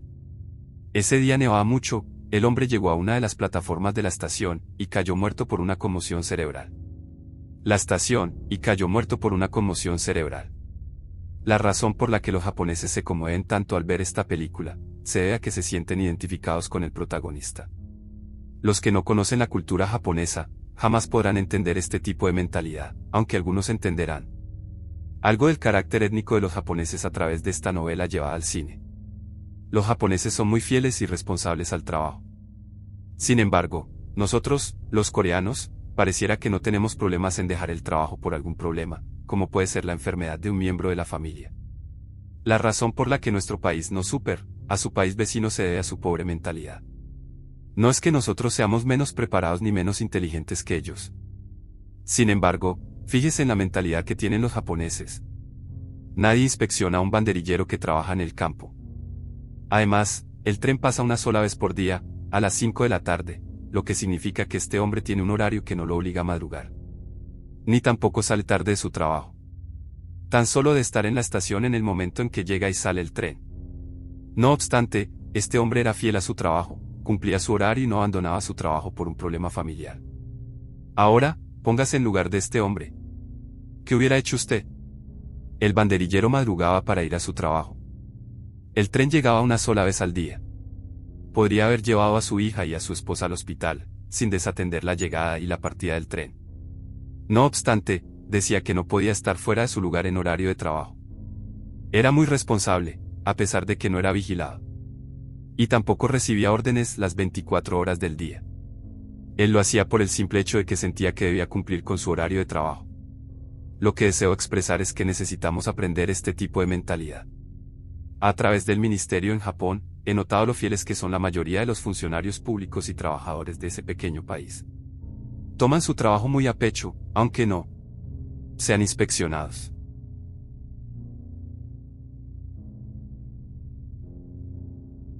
Mi iglesia había abierto una oficina en Osaka, Japón, para la obra misionera de ese país. Esto fue cuando lanzamos nuestro programa televisivo Invitación a la Felicidad. Por supuesto, el personal estaba compuesto por japoneses. Me sorprendió que, al llamar a las 10 de la noche, aún estaban en sus puestos, y decían que debido a la inmensa cantidad de cartas y ofrendas, debían trabajar horas extras. Personalmente, nunca mencioné acerca de trabajar horas extras. Es más, les había establecido un horario de trabajo fijo. No obstante, ellos decían que debían responder a todas las cartas que recibían cada día. Aún así, nunca me llamaron para pedir el pago de sus horas extras. Generalmente vaya a Japón una sola vez al mes, y cada vez que visito mi oficina los empleados están siempre presentes, y no se van a sus casas hasta que tengan el trabajo terminado. Esto me llevó a observar a Japón desde un punto de vista distinto, y dije, y es cierto que los japoneses son de temer. Un día les pregunté, bromeando, en caso de que ocurriese una guerra entre Corea y Japón, ¿por qué país lucharían ustedes? Ellos respondieron, somos empleados suyos, Dr. Cho. Usted es nuestro líder. Haremos lo que usted nos diga. Si nos dice que luchemos por Corea, lucharemos por Corea. Y si nos dice por Japón, lucharemos por nuestro país. Es increíble la fidelidad que demuestran los japoneses. No podemos darnos el lujo de decir, a Japón lo superaremos sin ningún problema. No. No es tan fácil como lo pensamos. En la película se ve reflejada la vida social de los japoneses. Nunca tratan de trabajar a medias. Tampoco les interesa mucho el contrato. Lo que más les importa es el trabajo y el rendimiento colectivo de la empresa para la que trabajan. Ellos jamás sacrifican su horario de trabajo por asuntos personales. Es como que lo toman demasiado en serio. Nosotros, los coreanos, comentamos la película y decimos que fue pésima y aburrida. Esto es porque la forma de vivir de nosotros es muy distinta a la de ellos. ¿Qué haríamos si fuéramos el protagonista? No madrugaríamos, iríamos tarde al trabajo y no haríamos las cosas como se deben, pues pensaríamos que nadie nos vigila. Diríamos, ¿para qué levantarme temprano? Me despertaré tarde e iré a trabajar poco antes de que llegue el tren. Esto es lo que haríamos. Es por eso que nosotros al ver esta película decimos, ¿habrá alguien tan tonto como ese? ¿Cómo puede ser tan descorazonado para no acompañar a su hija y a su esposa al hospital? Yo les había recomendado ver esta película en la reunión de pastores de mi iglesia, y pregunté a algunos qué pensaban. Para mi sorpresa, muchos me dijeron, pastor, he visto la película. A decir verdad, era tan aburrida que no sabía qué hacer. Al oír estas palabras vino a mi mente la pobre mentalidad que tenemos en comparación de los japoneses. ¿Por qué? Porque no somos capaces de entender la vida del protagonista de este filme. No podemos entenderla desde una perspectiva coreana. Tan solo vemos al protagonista como una persona tonta, y decimos, ¿qué clase de bruto es ese? ¿Acaso no se da cuenta que hay cosas más importantes en la vida? ¿Cómo puede ser alguien tan terco, si nadie le va a dar un reconocimiento por su trabajo? Pero se debe a esta mentalidad que los japoneses pudieron restaurar su país hasta convertirlo en una de las más grandes potencias del mundo. Esta es la mentalidad que reposa en la vida de cada japonés. La mentalidad ha sido la clave para levantar a un país que estaba prácticamente en ruinas, y convertirlo en una potencia mundial. Muchos me dijeron que lloraron al ver la película, pero por sentir lástima del banderillero.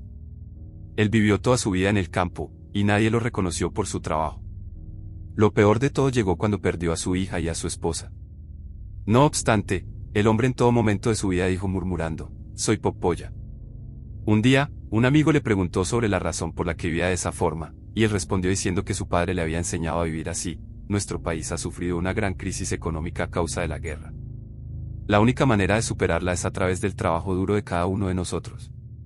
Nunca olvidó esas palabras, y eso es lo que lo motivó a ser fiel a su trabajo, a pesar de no haber vivido una vida digna. No obstante, sintió una gran culpabilidad por la muerte de su hija y de su esposa. Finalmente, en uno de sus sueños, su hija lo guió hacia afuera, y murió en una de las plataformas de la estación del ferrocarril donde trabajaba. La historia es muy simple. Lo interesante es que esta película ha marcado un récord de 5 millones de espectadores solo en Japón. El secreto reside en que los japoneses se sienten identificados con el protagonista. Nosotros, los coreanos, tendemos a hacer las cosas de la más simple manera posible. Esta es la razón por la que fallamos en la competencia con los japoneses. Si seguimos negándonos a cambiar nuestra mentalidad, jamás podremos superar a Japón. Los japoneses se concentran al máximo, inclusive para fabricar un pequeño producto. Se sientan porfiadamente en su lugar de trabajo, y comienzan a perfeccionar cuidadosamente el producto. Esto es excelencia. En cambio, nosotros pensamos, lo hago a medias. Mientras no se note, todo está bien. Es que somos así de conformistas. Personalmente, siento mucha lástima por esto. A menos que abandonemos el conformismo y la mediocridad, jamás podremos superar a Japón. Estamos muy acostumbrados a querer trabajar poco y ganar mucho dinero. Esta mentalidad es preocupante. Debe haber un cambio de mentalidad. Los coreanos tendemos a guardar rencor hacia los japoneses por el simple hecho de que ellos han ocupado nuestra tierra durante 36 años. Pero eso no pasa de ser un acto de cobardía. ¿Hasta qué punto habremos hecho mayas cosas para que hayamos sido ocupados durante 36 años? Pareciera que no somos capaces de reconocer nuestras faltas, y simplificamos las cosas diciendo que la conquista fue injusta. Jamás podremos superar a Japón, mucho menos a los Estados Unidos, si es que no se produce un cambio de mentalidad. Estados Unidos es un país fundado sobre los principios del calvinismo. Según el calvinismo, el trabajo, o mejor dicho la vocación al trabajo, es algo predeterminado por Dios. Dios me ha encomendado este trabajo. Sin saberlo yo siquiera, son inculcados a pensar que han sido predestinados a ciertas determinadas cosas, y dicen, Dios nos ha predestinado para esto. Ahora es nuestra responsabilidad cumplir y ser fieles al trabajo. Es por eso que los estadounidenses no tienen tiempo ni de secarse el sudor del rostro. Se destacan por su trabajo duro, ni siquiera tienen tiempo de saludar a sus amigos en horario de trabajo.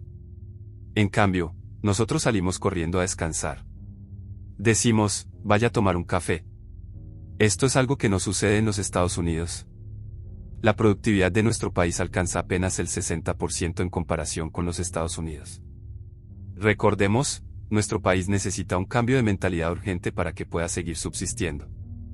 A menos que cambiemos nuestra manera de pensar, respetemos la ley y el orden, y seamos responsables de nuestras obligaciones, jamás lograremos ser una potencia mundial.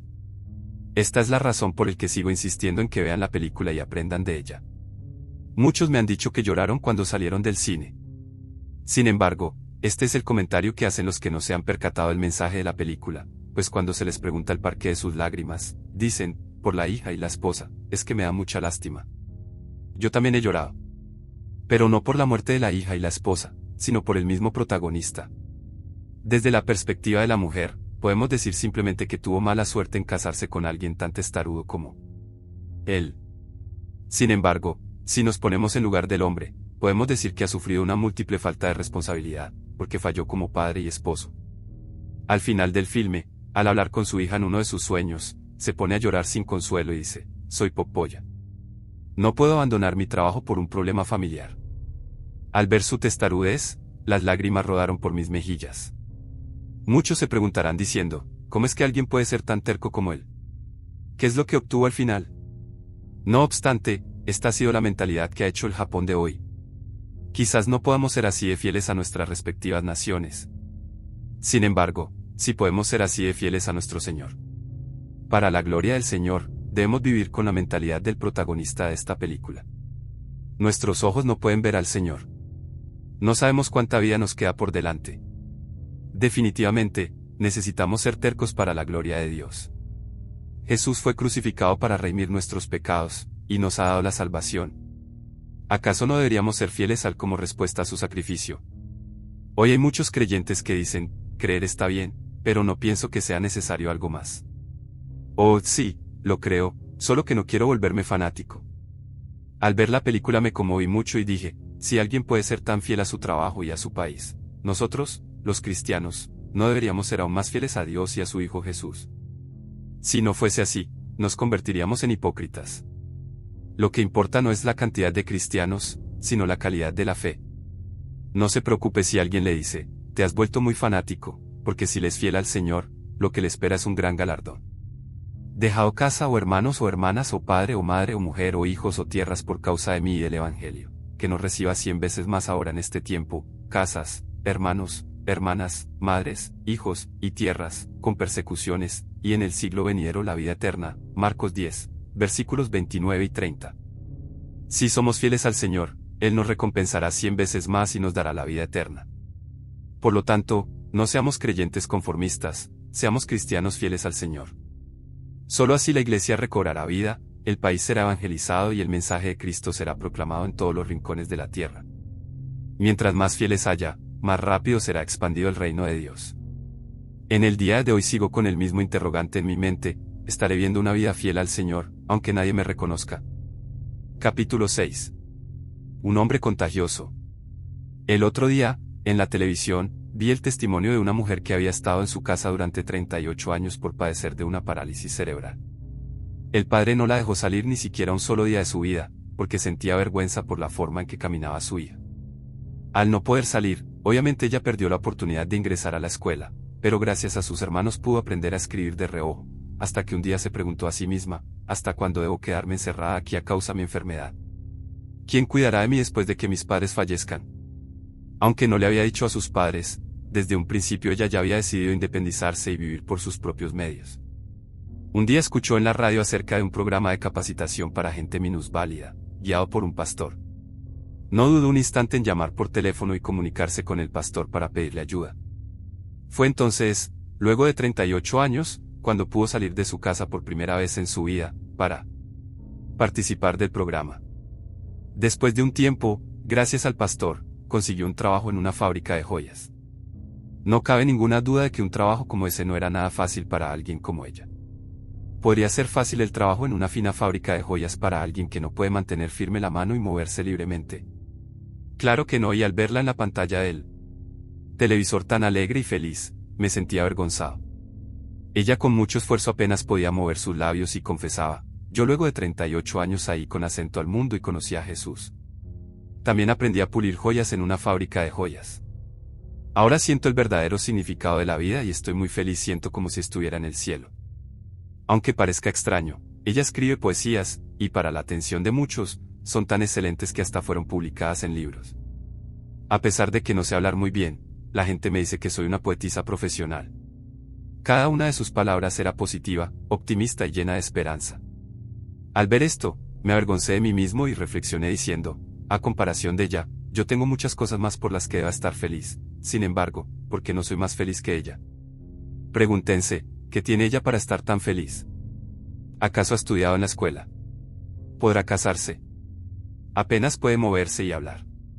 A pesar de tener muchas razones para no estar feliz, para mostrarse resentida y descontenta, confiesa que es muy feliz. Al ver eso, me puse a pensar profundamente cuáles eran las condiciones para ser feliz. En este mundo hay una innumerable cantidad de gente que goza de una buena salud y una vida cómoda. Pero, por otro lado, notamos también que la mayoría no es feliz. Pareciera difícil hallar personas que sean realmente felices. Es muy escaso el número de personas que realmente sienten felicidad en sus corazones. Por esta razón tratan de poseer la felicidad de todas formas. Muchas personas piensan que recibir la mejor educación, tener el mejor oficio y ser promocionado antes de los demás o tener dominio de otras personas para su propio beneficio, es algo que les traerá la felicidad. Podríamos decir que este propósito, el hecho de querer ser feliz, es un instinto humano. Sin embargo, aun si gozamos de todos los beneficios mencionados anteriormente, el hombre no puede gozar de una genuina y verdadera felicidad. La gente piensa que una vida feliz se logra acumulando cosas materiales, las que incluyen vestimenta, comida, vivienda y salud. Sin embargo, si consideramos el ser feliz o no, las cosas materiales abarcan no más del 20%, mientras que el 80% concierne a la mente. Entonces pensemos cómo influye la mente con relación a la felicidad. Muchas personas sueñan con casarse con la persona a la que más aman, formar una familia y ser felices. Entonces, ¿será que casarse y formar una familia es una de las condiciones para obtener una felicidad mental? En nuestro país, 1/3 de los matrimonios se divorcian, otro tercio está a punto de divorciarse y el restante tercio vive en conflicto. Lo mismo ocurre en las relaciones personales. La amistad no nos garantiza una genuina felicidad. La amistad puede eliminar momentáneamente la soledad, pero no nos asegura la verdadera felicidad en nuestros corazones. La fama, el poder y la posición social, tampoco nos garantizan la felicidad. Estas son cosas superficiales, externas y momentáneas. Las cosas superficiales son como la ropa, que al ponérsela por primera vez uno se siente bien y animado, pero luego se desgasta. Lo superficial no perdura para siempre. El vestirse de trajes de primera calidad o cambiar de automóviles solo brindan felicidades pasajeras. Además, llega un momento en que dice, basta. La felicidad se logra desde lo interior. La solución para tener una verdadera felicidad es a través de Jesucristo. Debemos encontrarnos con Dios y dialogar con Él, para que el agua de vida fluya dentro de nosotros. Al encontrarnos con Jesucristo y dialogar todo el tiempo con Dios, y ofrecerle cánticos de gratitud, experimentaremos la verdadera paz y felicidad dada por el Espíritu Santo. No se puede tener felicidad si el corazón se encuentra vacío. Hoy muchos artistas cantan sobre el amor. Aún así, esta clase de amor no puede llenar corazones vacíos. Solamente cuando uno cree en Jesucristo como su Salvador personal, el Espíritu de Dios llenará nuestros corazones de paz y felicidad. Debemos darle a Dios toda la alabanza, toda la adoración y toda la gratitud, y rogar que el Espíritu Santo llene nuestras vidas con el agua de la vida. Jesús le dijo a la mujer de la ciudad de Sicar, si tú bebieres de esta agua, volverás a tener sed. Jesús lo dijo en forma simbólica. Esta mujer había tomado de 5 pozos distintos. En otras palabras, se había casado 5 veces. Pero en las 5 oportunidades, no pudo satisfacerse, y en esos momentos estaba casada con un 6º marido, y aún estaba sedienta. Jesús allí nos enseñó la manera de cómo hallar la felicidad y no tener más sed, así como se lo enseñó a la mujer samaritana. Jesús dice, el que bebiere del agua que yo le daré, no tendrá sed jamás. Juan 4:14. El agua que nos da Jesús es de una fuente que nunca deja de fluir. Muchas personas creen que la mejor manera de obtener la felicidad es a través de una alta posición social, el reconocimiento, la gloria y la fama, o quizás la simple simpatía. No obstante, las cosas superficiales no nos garantizan la genuina felicidad. Estas cosas se desvanecen en un abrir y cerrar de ojos. Pareciera que fuesen eternas, pero no lo son. Todo es en vano, y uno siempre tiene sed. En cambio, el Evangelio de Jesucristo es una fuente que no deja de fluir. Además, el Evangelio de Jesucristo no solo nos guía al cielo, sino que nos da paz y esperanza en nuestros corazones, y nos hace superar todos los problemas para que podamos vivir una vida feliz y optimista. Es por eso que las personas que tienen a Jesús en su corazón sienten una gran satisfacción en la vida, sus corazones están siempre alegres y llenos de esperanza, miran la vida con los anteojos del optimismo y positivismo, y viven una vida muy feliz. Si usted piensa que si estuviera en un mejor ambiente podría ser más feliz, esto es un error. No lo será por más que pasen miles de años. Nuestras vidas son sacudidas por pequeñas y grandes turbulencias. Debido a esto, fallamos en hallar paz interior. No obstante, debemos guardar en mente que estas adversidades pueden volverse en grandes beneficios. Un lago tranquilo no puede remover los sedimentos con su propia fuerza. Eso se debe a la falta de oxígeno en el agua. Para que el agua pueda purificarse por sí sola, debe ser abastecida con oxígeno.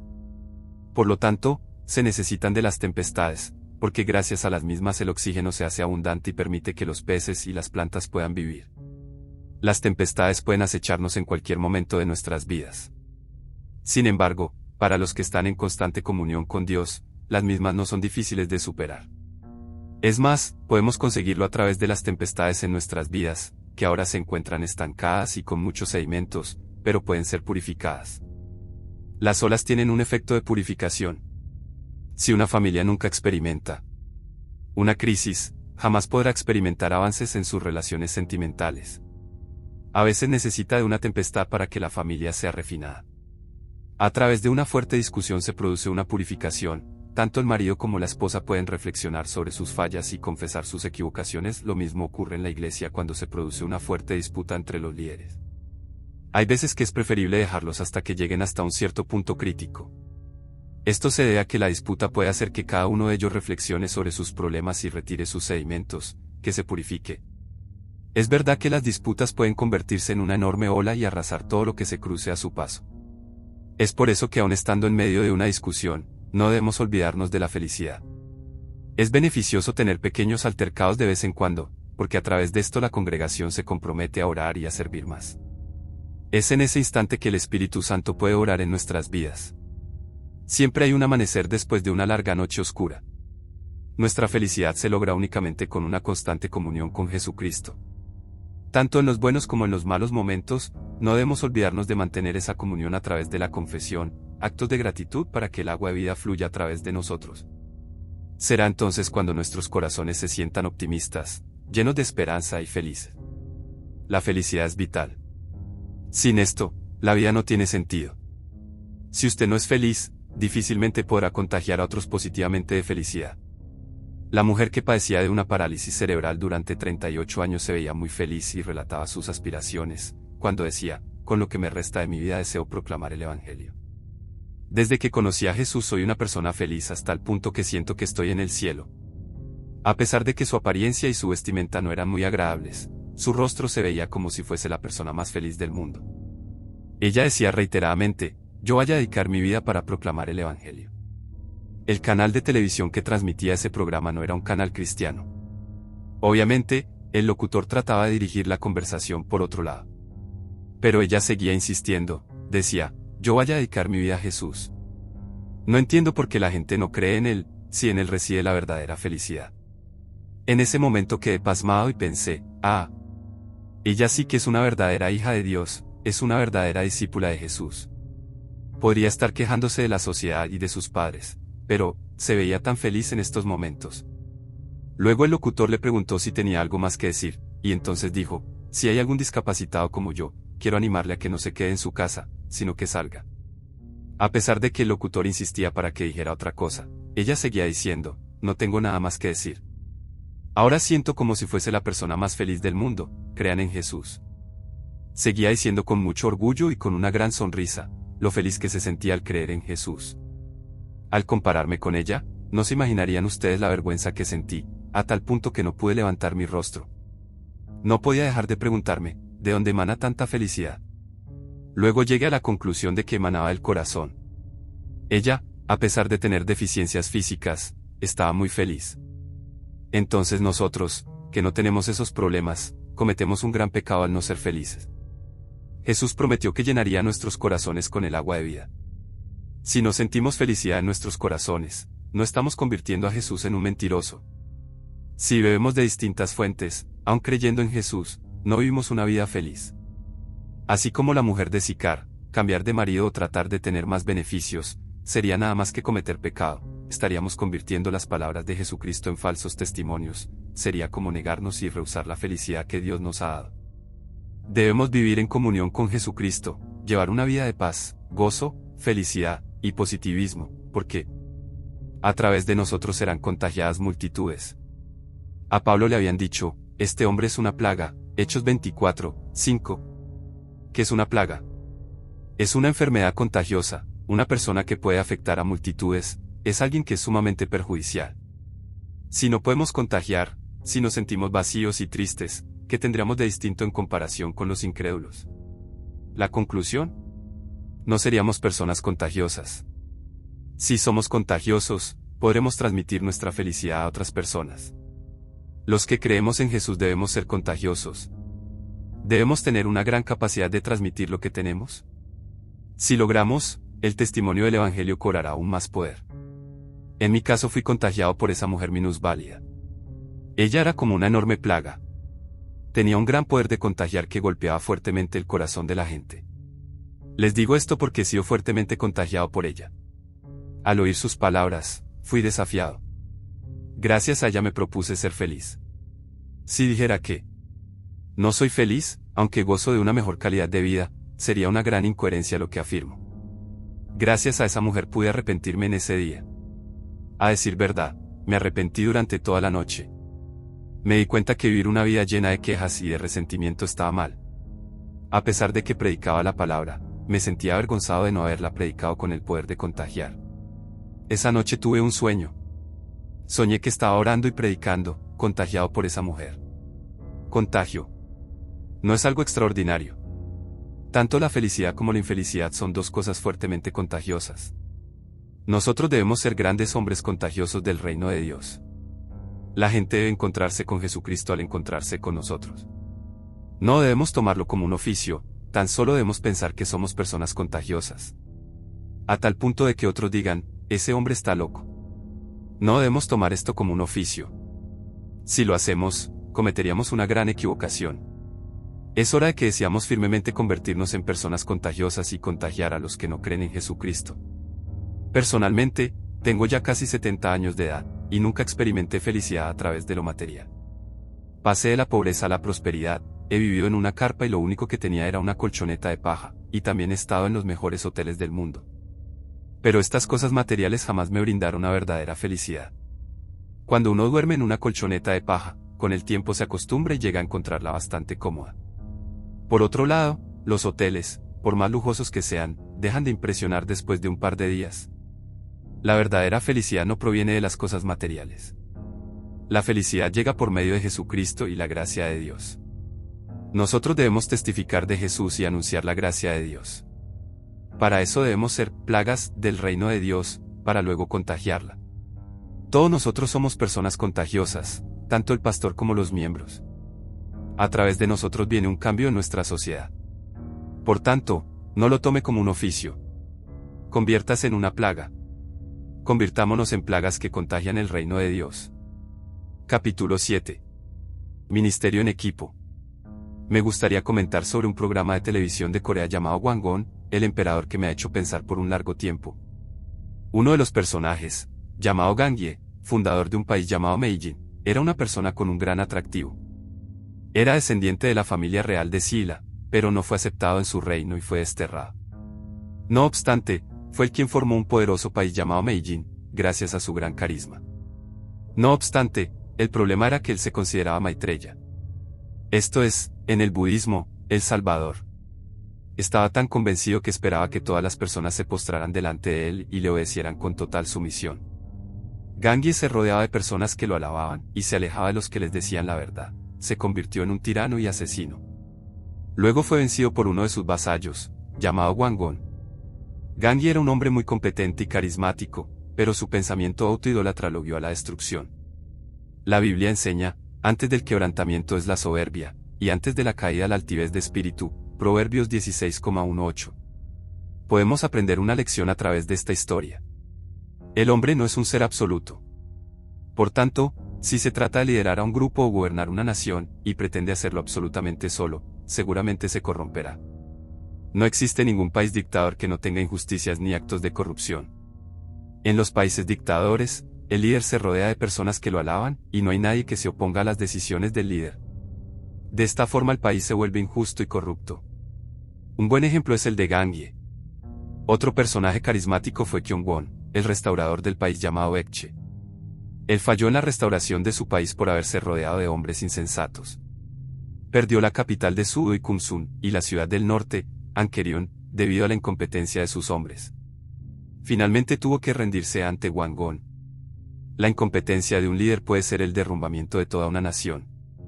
Un gran líder debe rodearse de hombres competentes. Kyung-won era un gran hombre, pero la incompetencia de los que lo acompañaban lo llevó a su derrota. Otra razón de su fracaso se debe a la falta de carácter, pues no podía controlarse y no sabía esperar pacientemente, quería que todo fuese rápido y simple. Ahora observemos a Wangon. Él fue el que unió los dos países mencionados con el suyo, y nombró a su nuevo imperio Corea. A pesar de no ser un personaje muy carismático, fue el que obtuvo la victoria. No era un personaje con un gran carisma, sin embargo, era muy paciente y supo trabajar con hombres muy competentes. Se rodeó de hombres que lo servían fielmente y lo seguían hasta la muerte. La Biblia enseña, más en la multitud de consejeros se afirman, Proverbios 15,22. Tal como narra la historia, Wango nunca tomaba decisiones por sí solo, sino que continuamente reunía a sus hombres y trabajaban en equipo. Siempre prestaba oídos a sus hombres. Escuchaba los consejos y las advertencias, tanto en el área política o militar, como la económica, para luego tomar la mejor decisión. Él no tenía absolutamente nada distintivo. Tan solo tenía la cualidad de escuchar atentamente las tácticas de batalla de sus hombres, para luego comenzar a batallar. Además, no poseía un carácter precipitado como Kyung-won, pues era de esas personas que piensan una y otra vez. Esto permitió que lograse unificar las tres naciones y convertirse en el emperador y fundador de la antigua Corea. No fueron las personas que poseían un gran carisma los que unificaron las tres naciones. Fue un hombre ordinario que supo trabajar en equipo, y supo esperar el momento adecuado para unificar las tres naciones de la península coreana. El factor más importante para llevar un objetivo a cabo es el trabajo en equipo. Cuando un jugador de béisbol logra un home run solo, todos los espectadores aplauden a quien corre por las bases. Pero por más home runs que haga, si sus compañeros son expulsados no podrá hacer más de un punto por turno. La mejor manera de acumular más puntos es ir bateando todos e ir ganando base por base, punto por punto. Por lo tanto, es inevitable tener una directiva de consejeros para poder alcanzar una meta. Si uno trata por sí solo alcanzar una meta, nadie podrá ayudarlo en tiempos de crisis. Pero si se trabaja en equipo, aun en tiempos de dificultad todos podrán ayudarse y llegar a un buen fin. No solo yo, sino todo el equipo debe ser el que actúe en todo momento. Gang-hye fracasó porque hizo todo por sí solo, y Kyung-won fracasó porque tuvo hombres incompetentes, un mal equipo. Los líderes que triunfan, tal como Wango, eligen sabia e inteligentemente a sus hombres. Es el trabajo en equipo donde reside el secreto de su victoria. Cada uno plantea sus ideas y luego actúa de acuerdo con la mejor de ellas. Esto es ministerio en equipo. Lo mismo ocurre en la iglesia. La iglesia no prosperará por la competencia de un solo hombre. Un líder ordinario que trabaje en equipo tendrá más frutos que un líder talentoso y carismático. En la sociedad de hoy, no son los extraordinarios los que prosperan. Lo que se necesita para progresar es la cooperación de un equipo compuesto por personas ordinarias. En otras palabras, trabajar en equipo. En el pasado un carismático era el que guiaba a las multitudes, pero en la sociedad moderna el trabajo debe hacerse en equipo para que las multitudes lo sigan. Por lo tanto, los pastores deben trabajar en equipo con los líderes de las células. Si el pastor hace todo por sí solo, se fatigará rápidamente y obtendrá poco fruto. Los pastores deben cuidar a los líderes de las células y trabajar en equipo con ellos para obtener una buena cosecha. Solo así lograremos que todos queden satisfechos, ya que todos habrán participado, y los frutos demostrarán su efecto. La razón por la que Japón se ha convertido en una potencia mundial, se debe a este principio. Los japoneses saben trabajar colectivamente. Por otro lado, nosotros, los coreanos, trabajamos mejor a escala individual. Por ejemplo, para llegar a un acuerdo de un cierto tema, nosotros lo terminamos en media hora, mientras que los japoneses tardan toda una jornada. Hasta puede ser que hayan debatido toda una jornada sin haber llegado a una conclusión. Platican, y en caso de que la reunión no llegase a terminar satisfactoriamente, siguen conversando del tema en el almuerzo o en la cena. Los japoneses tienen la cualidad de debatir hasta llegar a una conclusión.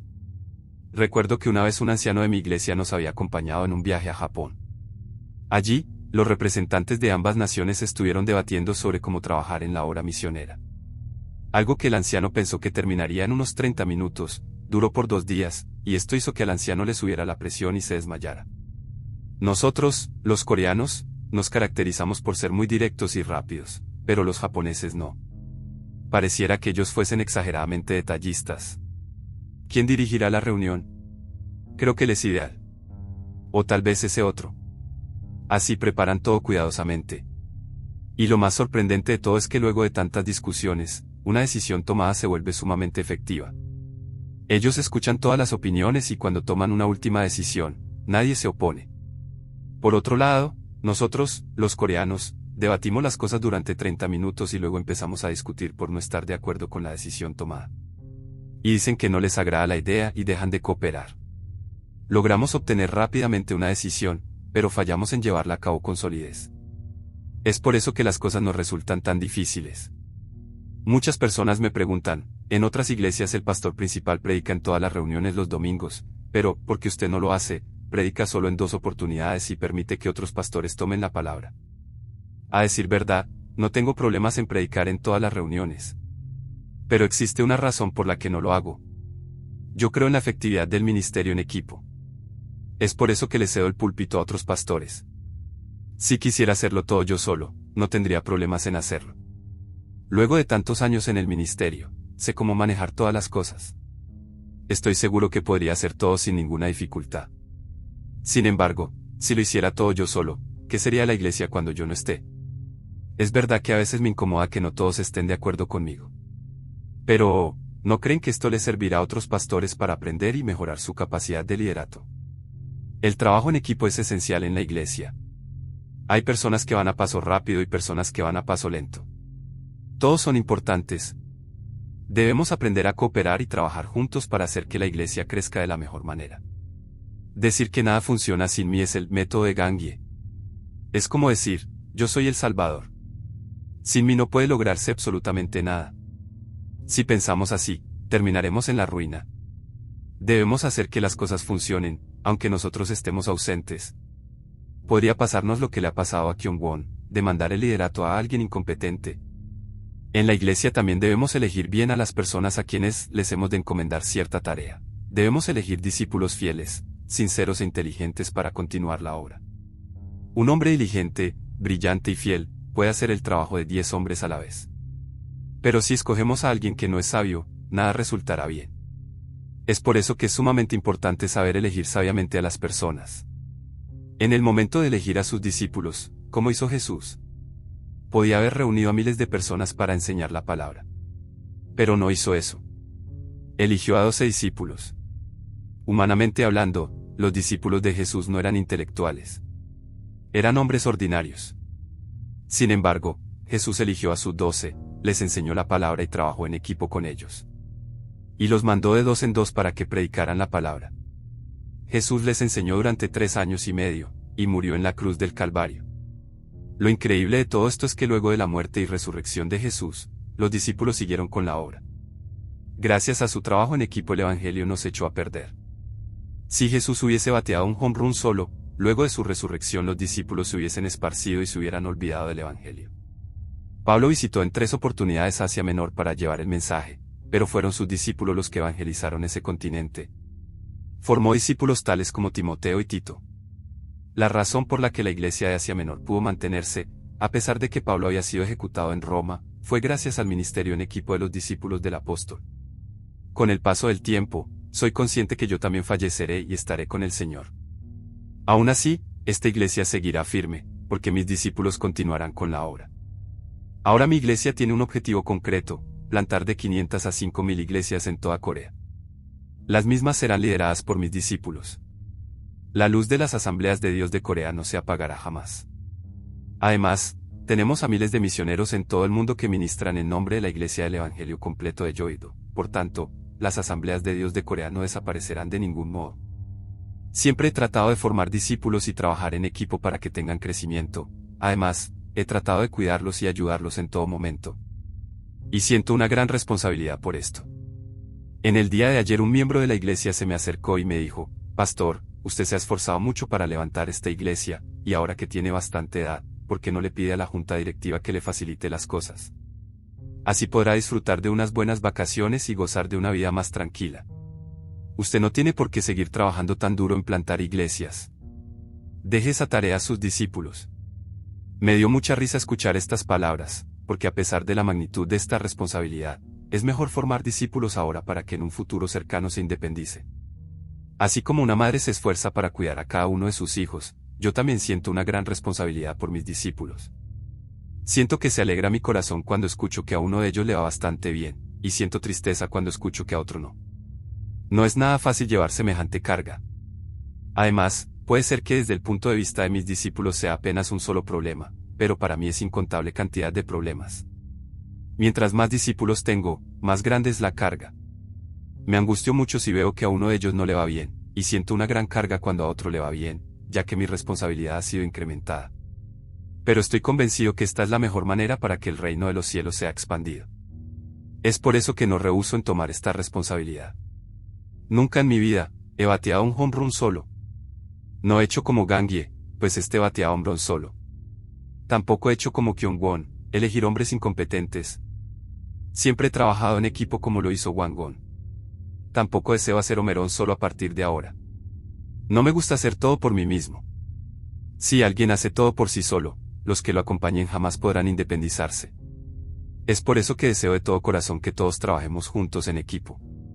Soy consciente de que no podré estar con mis pastores colegas eternamente. Algún día tendré que dejar este mundo. Pero la iglesia no debe entrar en confusión por mi ausencia. Deben tener confianza en el trabajo en equipo que hemos mantenido.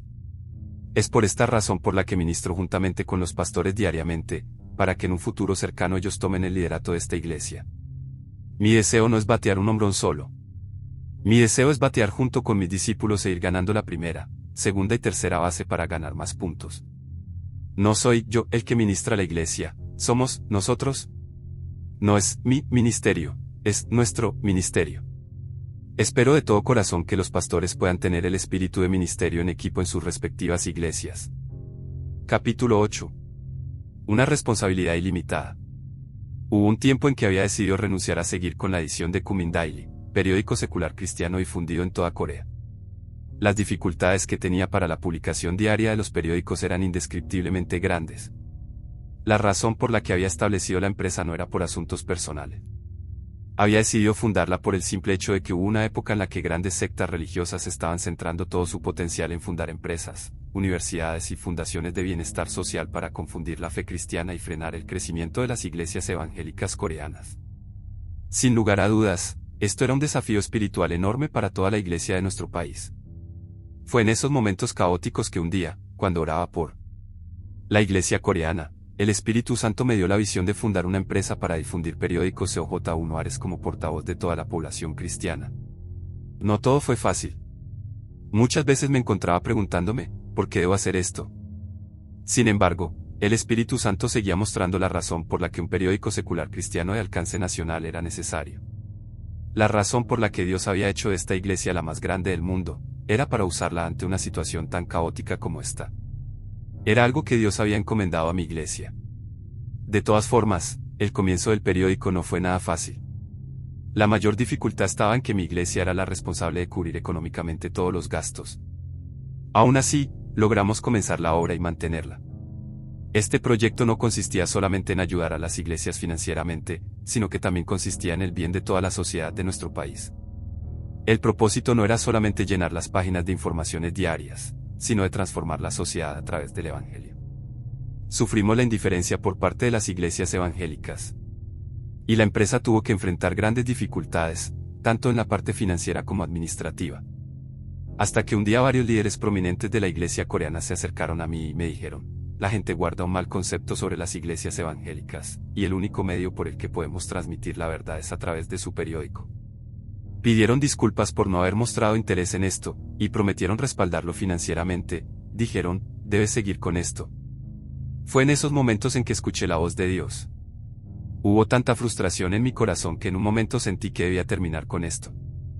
Sin embargo, la voluntad de Dios se había aclarado, lo que me obligó a proseguir con este ministerio. A partir de ahora vamos a ampliar la sección cristiana. Vamos a informarle a la gente desde una perspectiva cristiana, haciendo referencia a las iglesias coreanas. No nos vamos a dejar derrotar por los obstáculos, sino que tomaremos esta responsabilidad que Dios nos ha encomendado. Ahora, pensemos por un momento en la realidad en la que se encuentra nuestra nación. A pesar de que nos destacamos por una rica cultura, fallamos en ciertos aspectos como el odio, la mentira y el negativismo. Actualmente la gente no vive en armonía, y esto me llama mucho la atención. Entonces, ¿qué podemos hacer nosotros por nuestro país? Existe una salida, que todo el país sirva a Jesús y se vuelva a Dios. Esto se debe a que solo el creyente siente una infinita responsabilidad por su nación. En la sociedad moderna, a nadie le complace asumir una responsabilidad. Esto se debe a que no hay un parámetro étnico y moral que conforme la responsabilidad. Ahora, ¿cómo debemos interpretar la responsabilidad como cristianos? Antes de contestar a esta pregunta necesitamos categorizar este concepto con la siguiente pregunta: ¿quién o qué conforma el parámetro étnico y moral en el tema de la responsabilidad? El único que puede encomendar responsabilidades es nuestro Dios. Los incrédulos no sienten ninguna clase de responsabilidad. Pero nosotros, los que hemos sido llamados por Dios, tenemos una responsabilidad ilimitada. No puede haber ley y orden en una sociedad que carece de responsabilidad, tanto en el ámbito personal como en el familiar. Pero cuando el Evangelio es predicado, la gente es transformada. Cuando una persona es transformada, es consciente de que Dios Todopoderoso la observa las 24 horas del día, lo que la obliga a vivir una vida íntegra, no porque los hombres la ven, sino porque Dios la ve, y esto hace que se convierta en una persona temerosa de Dios. Por tanto, sin Dios no hay responsabilidades, pero con Dios la responsabilidad es ilimitada. Los que reciben a Cristo y conocen a Dios, sienten una responsabilidad infinita. Es por eso que los cristianos en ningún momento presentamos excusas, sino que nos arrepentimos delante de Dios y decimos, perdóname, Dios. He pecado y estoy arrepentido. Ayúdame a levantarme otra vez.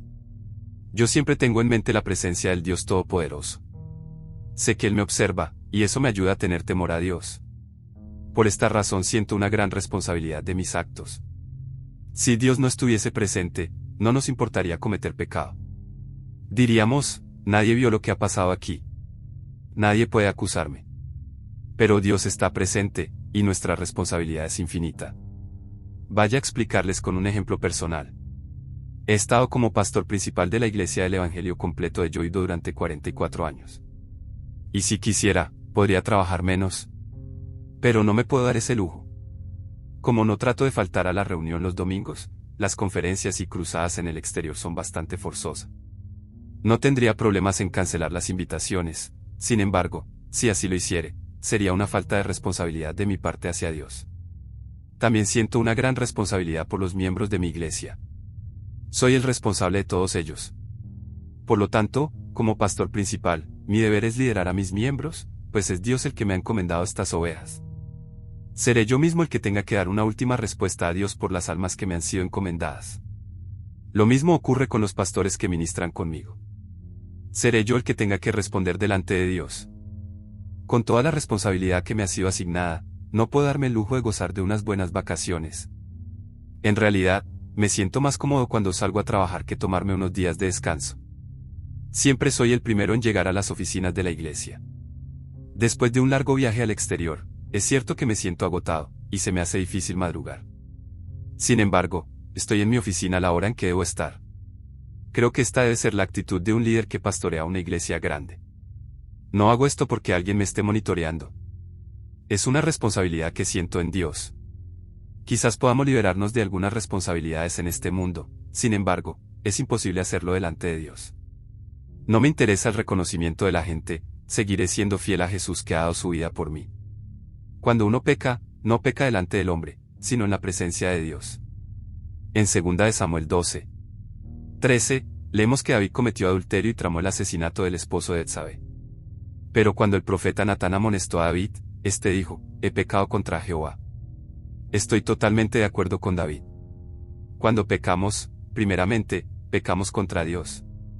Siempre guardo en mente esto, pues soy consciente de que tendré que dar una respuesta concreta a las distintas responsabilidades que Dios me ha encomendado, en un futuro muy cercano. Siento una enorme responsabilidad hacia Dios, y como consecuencia de ello, trato de mantenerme firme en todo momento con todas mis fuerzas. Es por esta razón que cuando un individuo es transformado, la sociedad y la nación también son transformados. Cuando sentimos responsabilidad en Dios, la tomamos y somos transformadas. Tomemos el ejemplo del apóstol Pedro. No supo que era pecador hasta que se encontró con Jesús.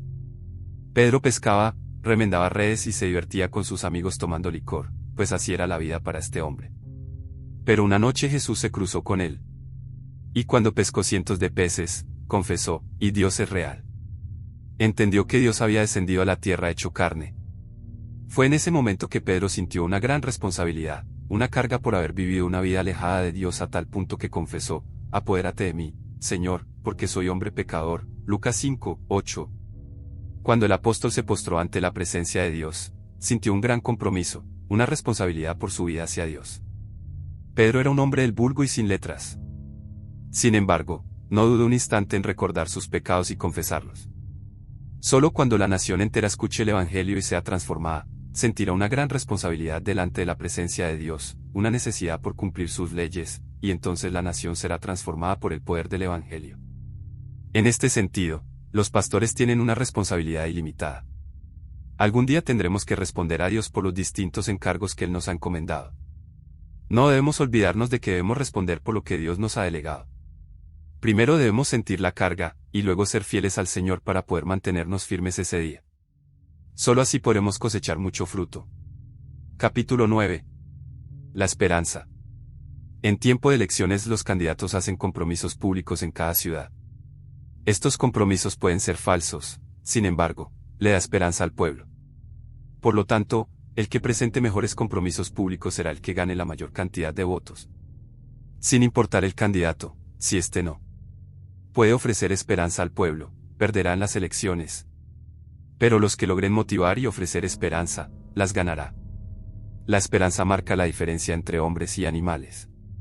Mientras que los animales viven de las necesidades básicas, tales como el alimentarse, reproducirse, dormir, etc., los hombres, al haber sido creados a la imagen de Dios, siempre tienen la vista puesta en el futuro. El hombre mira más allá del presente, tiene esperanza. El hombre no puede vivir sin esperanza. Los animales miran la tierra, mientras que los hombres levantan sus ojos y miran el cielo, las estrellas y recobran esperanza. Los que no tienen un mañana son personas que viven en un estado de completa desesperanza, en especial los incrédulos, que no tienen a Jesús, viven la mayor incertidumbre. Viven la muerte. Como no pueden ver un futuro después de la muerte, entran en una profunda desesperación. Pueden pensar que vivir en este mundo es algo tedioso y temporario, y por lo tanto tratan de llenarse de poder, autoridad, bienes, erudición, alta posición social, etc. Pero no ven el mañana después de la muerte, y llegan a un estado de completa desesperanza. Pero los creyentes que siguen a Jesús gozan de esperanza. Los que sirven a Jesús como su Señor no le temen a la muerte. Si queremos cosechar gran cantidad de testimonios, debemos transmitir poderosos mensajes de esperanza. Si testificamos el Evangelio como si fueran una cierta serie de leyes y enseñanzas, los corazones jamás se conmoverán. La razón por la que tantos miembros se presentaron a los estudios bíblicos que yo hice sobre el libro del Apocalipsis, fue porque encontraron esperanza en el mensaje. El hombre anhela saber los acontecimientos del futuro. Aunque muchos se asustan al saber que hay un juicio al final, recobran esperanza y dicen, pero como yo creo en Jesús como mi Señor y Salvador, no ser esto se debe a que Jesús nos ha dado la esperanza de la vida eterna. Él nos comprueba esto al haber muerto y resucitado al tercer día. Por lo tanto, jamás le temeremos a la muerte, todo lo contrario, cantaremos himnos de esperanza con nuestros labios. La razón por la que los cristianos proclaman el Evangelio es para transmitir la esperanza más grande, el Evangelio de Jesucristo. Si nosotros, los cristianos, desistiéramos en proclamar el Evangelio, la esperanza sería algo inexistente. La palabra de Jesús es la esperanza en sí, el Espíritu del Señor está sobre mí, por cuanto me ha ungido para dar buenas nuevas a los pobres, me ha enviado a sanar a los quebrantados de corazón, a pregonar libertad a los cautivos, y vista a los ciegos, a poner libertad a los oprimidos, a predicar el año agradable del Señor. Lucas 4, 18, 19. Si queremos cosechar gran cantidad de testimonios, debemos transmitir poderosos mensajes de esperanza. Si testificamos el Evangelio como si fueran una cierta serie de leyes y enseñanzas, los corazones jamás se conmoverán. La razón por la que tantos miembros se presentaron a los estudios bíblicos que yo hice sobre el libro del Apocalipsis, fue porque encontraron esperanza en el mensaje. El hombre anhela saber los acontecimientos del futuro. Aunque muchos se asustan al saber que hay un juicio al final, recobran esperanza y dicen, pero como yo creo en Jesús como mi Señor y Salvador, no seré condenado en ese juicio. A pesar de no poder experimentar ahora los acontecimientos del futuro, al saber el secreto que el futuro les depara, su fe se incrementa. Sin profecía el pueblo se desenfrena. Proverbios 29, 18. Esto significa que los pueblos que no tienen esperanza terminan siendo destruidos. Hermanos, ¿por qué razón el comunismo ha escondido su rostro en la sociedad actual? Porque el gobierno planificó y dio órdenes, eliminó la libertad y la esperanza individual. La esperanza aparece cuando uno tiene libertad. El esclavo no tiene esperanzas. Si no tiene libertad, ¿qué clase de esperanza puede tener uno? En la sociedad comunista las personas tenían que seguir las órdenes de los líderes, lo que les hizo perder el sueño de un mejor mañana.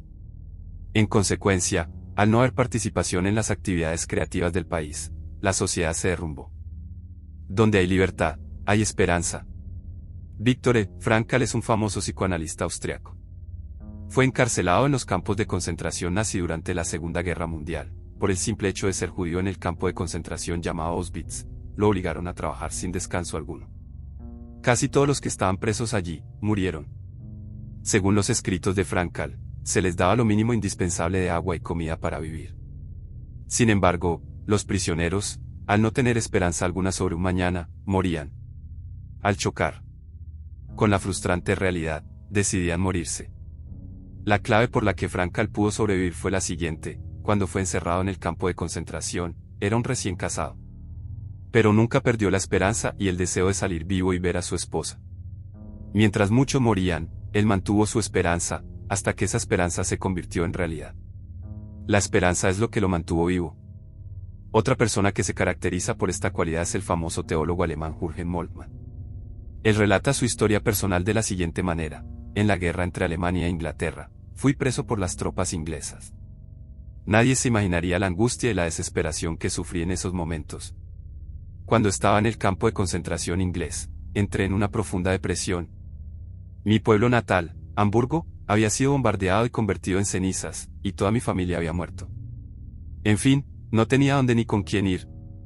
Finalmente, llegó un momento que decidió quitarse la vida. Solo esperaba una oportunidad para hacerlo.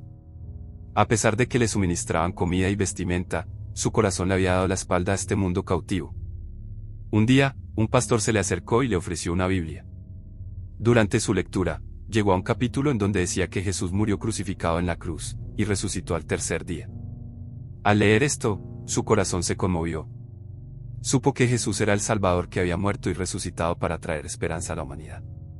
Al darse cuenta de esta verdad, recibió a Jesús como su Señor y Salvador. Y recobró la esperanza. Luego de haber superado la frustración y la desesperanza en el campo de concentración, volvió a su pueblo natal a estudiar teología en un seminario. Ahora es reconocido mundialmente por su libro, La Teología de la Esperanza. Nosotros, al estar en Cristo, gozamos de la mayor esperanza. Jesucristo venció a la muerte al resucitar al tercer día. Por lo tanto, ninguna adversidad podrá venir a obstaculizar nuestros sueños. Tenemos una brillante esperanza en Jesucristo, es por eso que nos sentimos fuertes y felices. Querido lector, en el momento de enfrentarse con una adversidad, recuerde que las cosas superficiales no importan, lo que importa es la esperanza de un mejor mañana. De lo contrario, usted entrará en una gran frustración. Aunque hayamos alcanzado una alta calidad de vida, todo puede desaparecer en un abrir y cerrar de ojos. Por eso debemos sembrar esperanza en la gente. Debemos hacer que sus sueños resuciten. A los que piensan solo en el presente, se los puede comparar con la vida de un animal, pues ellos solo necesitan saciar los deseos básicos. El Evangelio en sí es una esperanza poderosa. No importa lo oscuro que sea el presente, el Evangelio tiene el suficiente poder como para trascender el presente. La razón por la que el Evangelio quíntuple y las 3 bendiciones en Cristo, esa es mi teología personal, tienen poder, se debe a que transmiten esperanza. El Evangelio quíntuplo se basa en la cruz, y ve el futuro con los ojos de la esperanza. La gente escucha atentamente este mensaje para cobrar esperanza, tanto para el hoy como para el día de mañana. La razón por la que la Iglesia del Evangelio completo de Yoido ha mantenido un alto nivel de crecimiento, se debe a que el Evangelio quíntuplo da esperanza a la gente, y los testimonios abundan. Tenga esperanza en Cristo. No se olvide llenar su vocabulario con palabras de esperanza. Llene su vida de esperanza. Recuerde que su esperanza dará forma a su vida. Dios se relaciona con las personas que tienen esperanza. Dios busca personas que se caractericen por su esperanza. Como Abraham, hay un refrán occidental que dice: los pueblos con ojos de insectos son destruidos, mientras que los pueblos con ojos de aves se elevan. Su significado es que los insectos no tienen una visión lejana, mientras que las aves miran a lo lejos, ponen su vista en la esperanza. Amado lector, resucite su esperanza en la mayor magnitud. Confiéselo con su boca, cántelo todos los días en Cristo Jesús. Nunca podremos ganar y motivar a los que viven una vida de frustración, angustia e intranquilidad, si no es a través de la esperanza. Espero este libro haya sido de bendición para tu vida. Recuerda suscribirte, darle like y compartirlo. Y nunca olvides que eres más que vencedor en Cristo Jesús.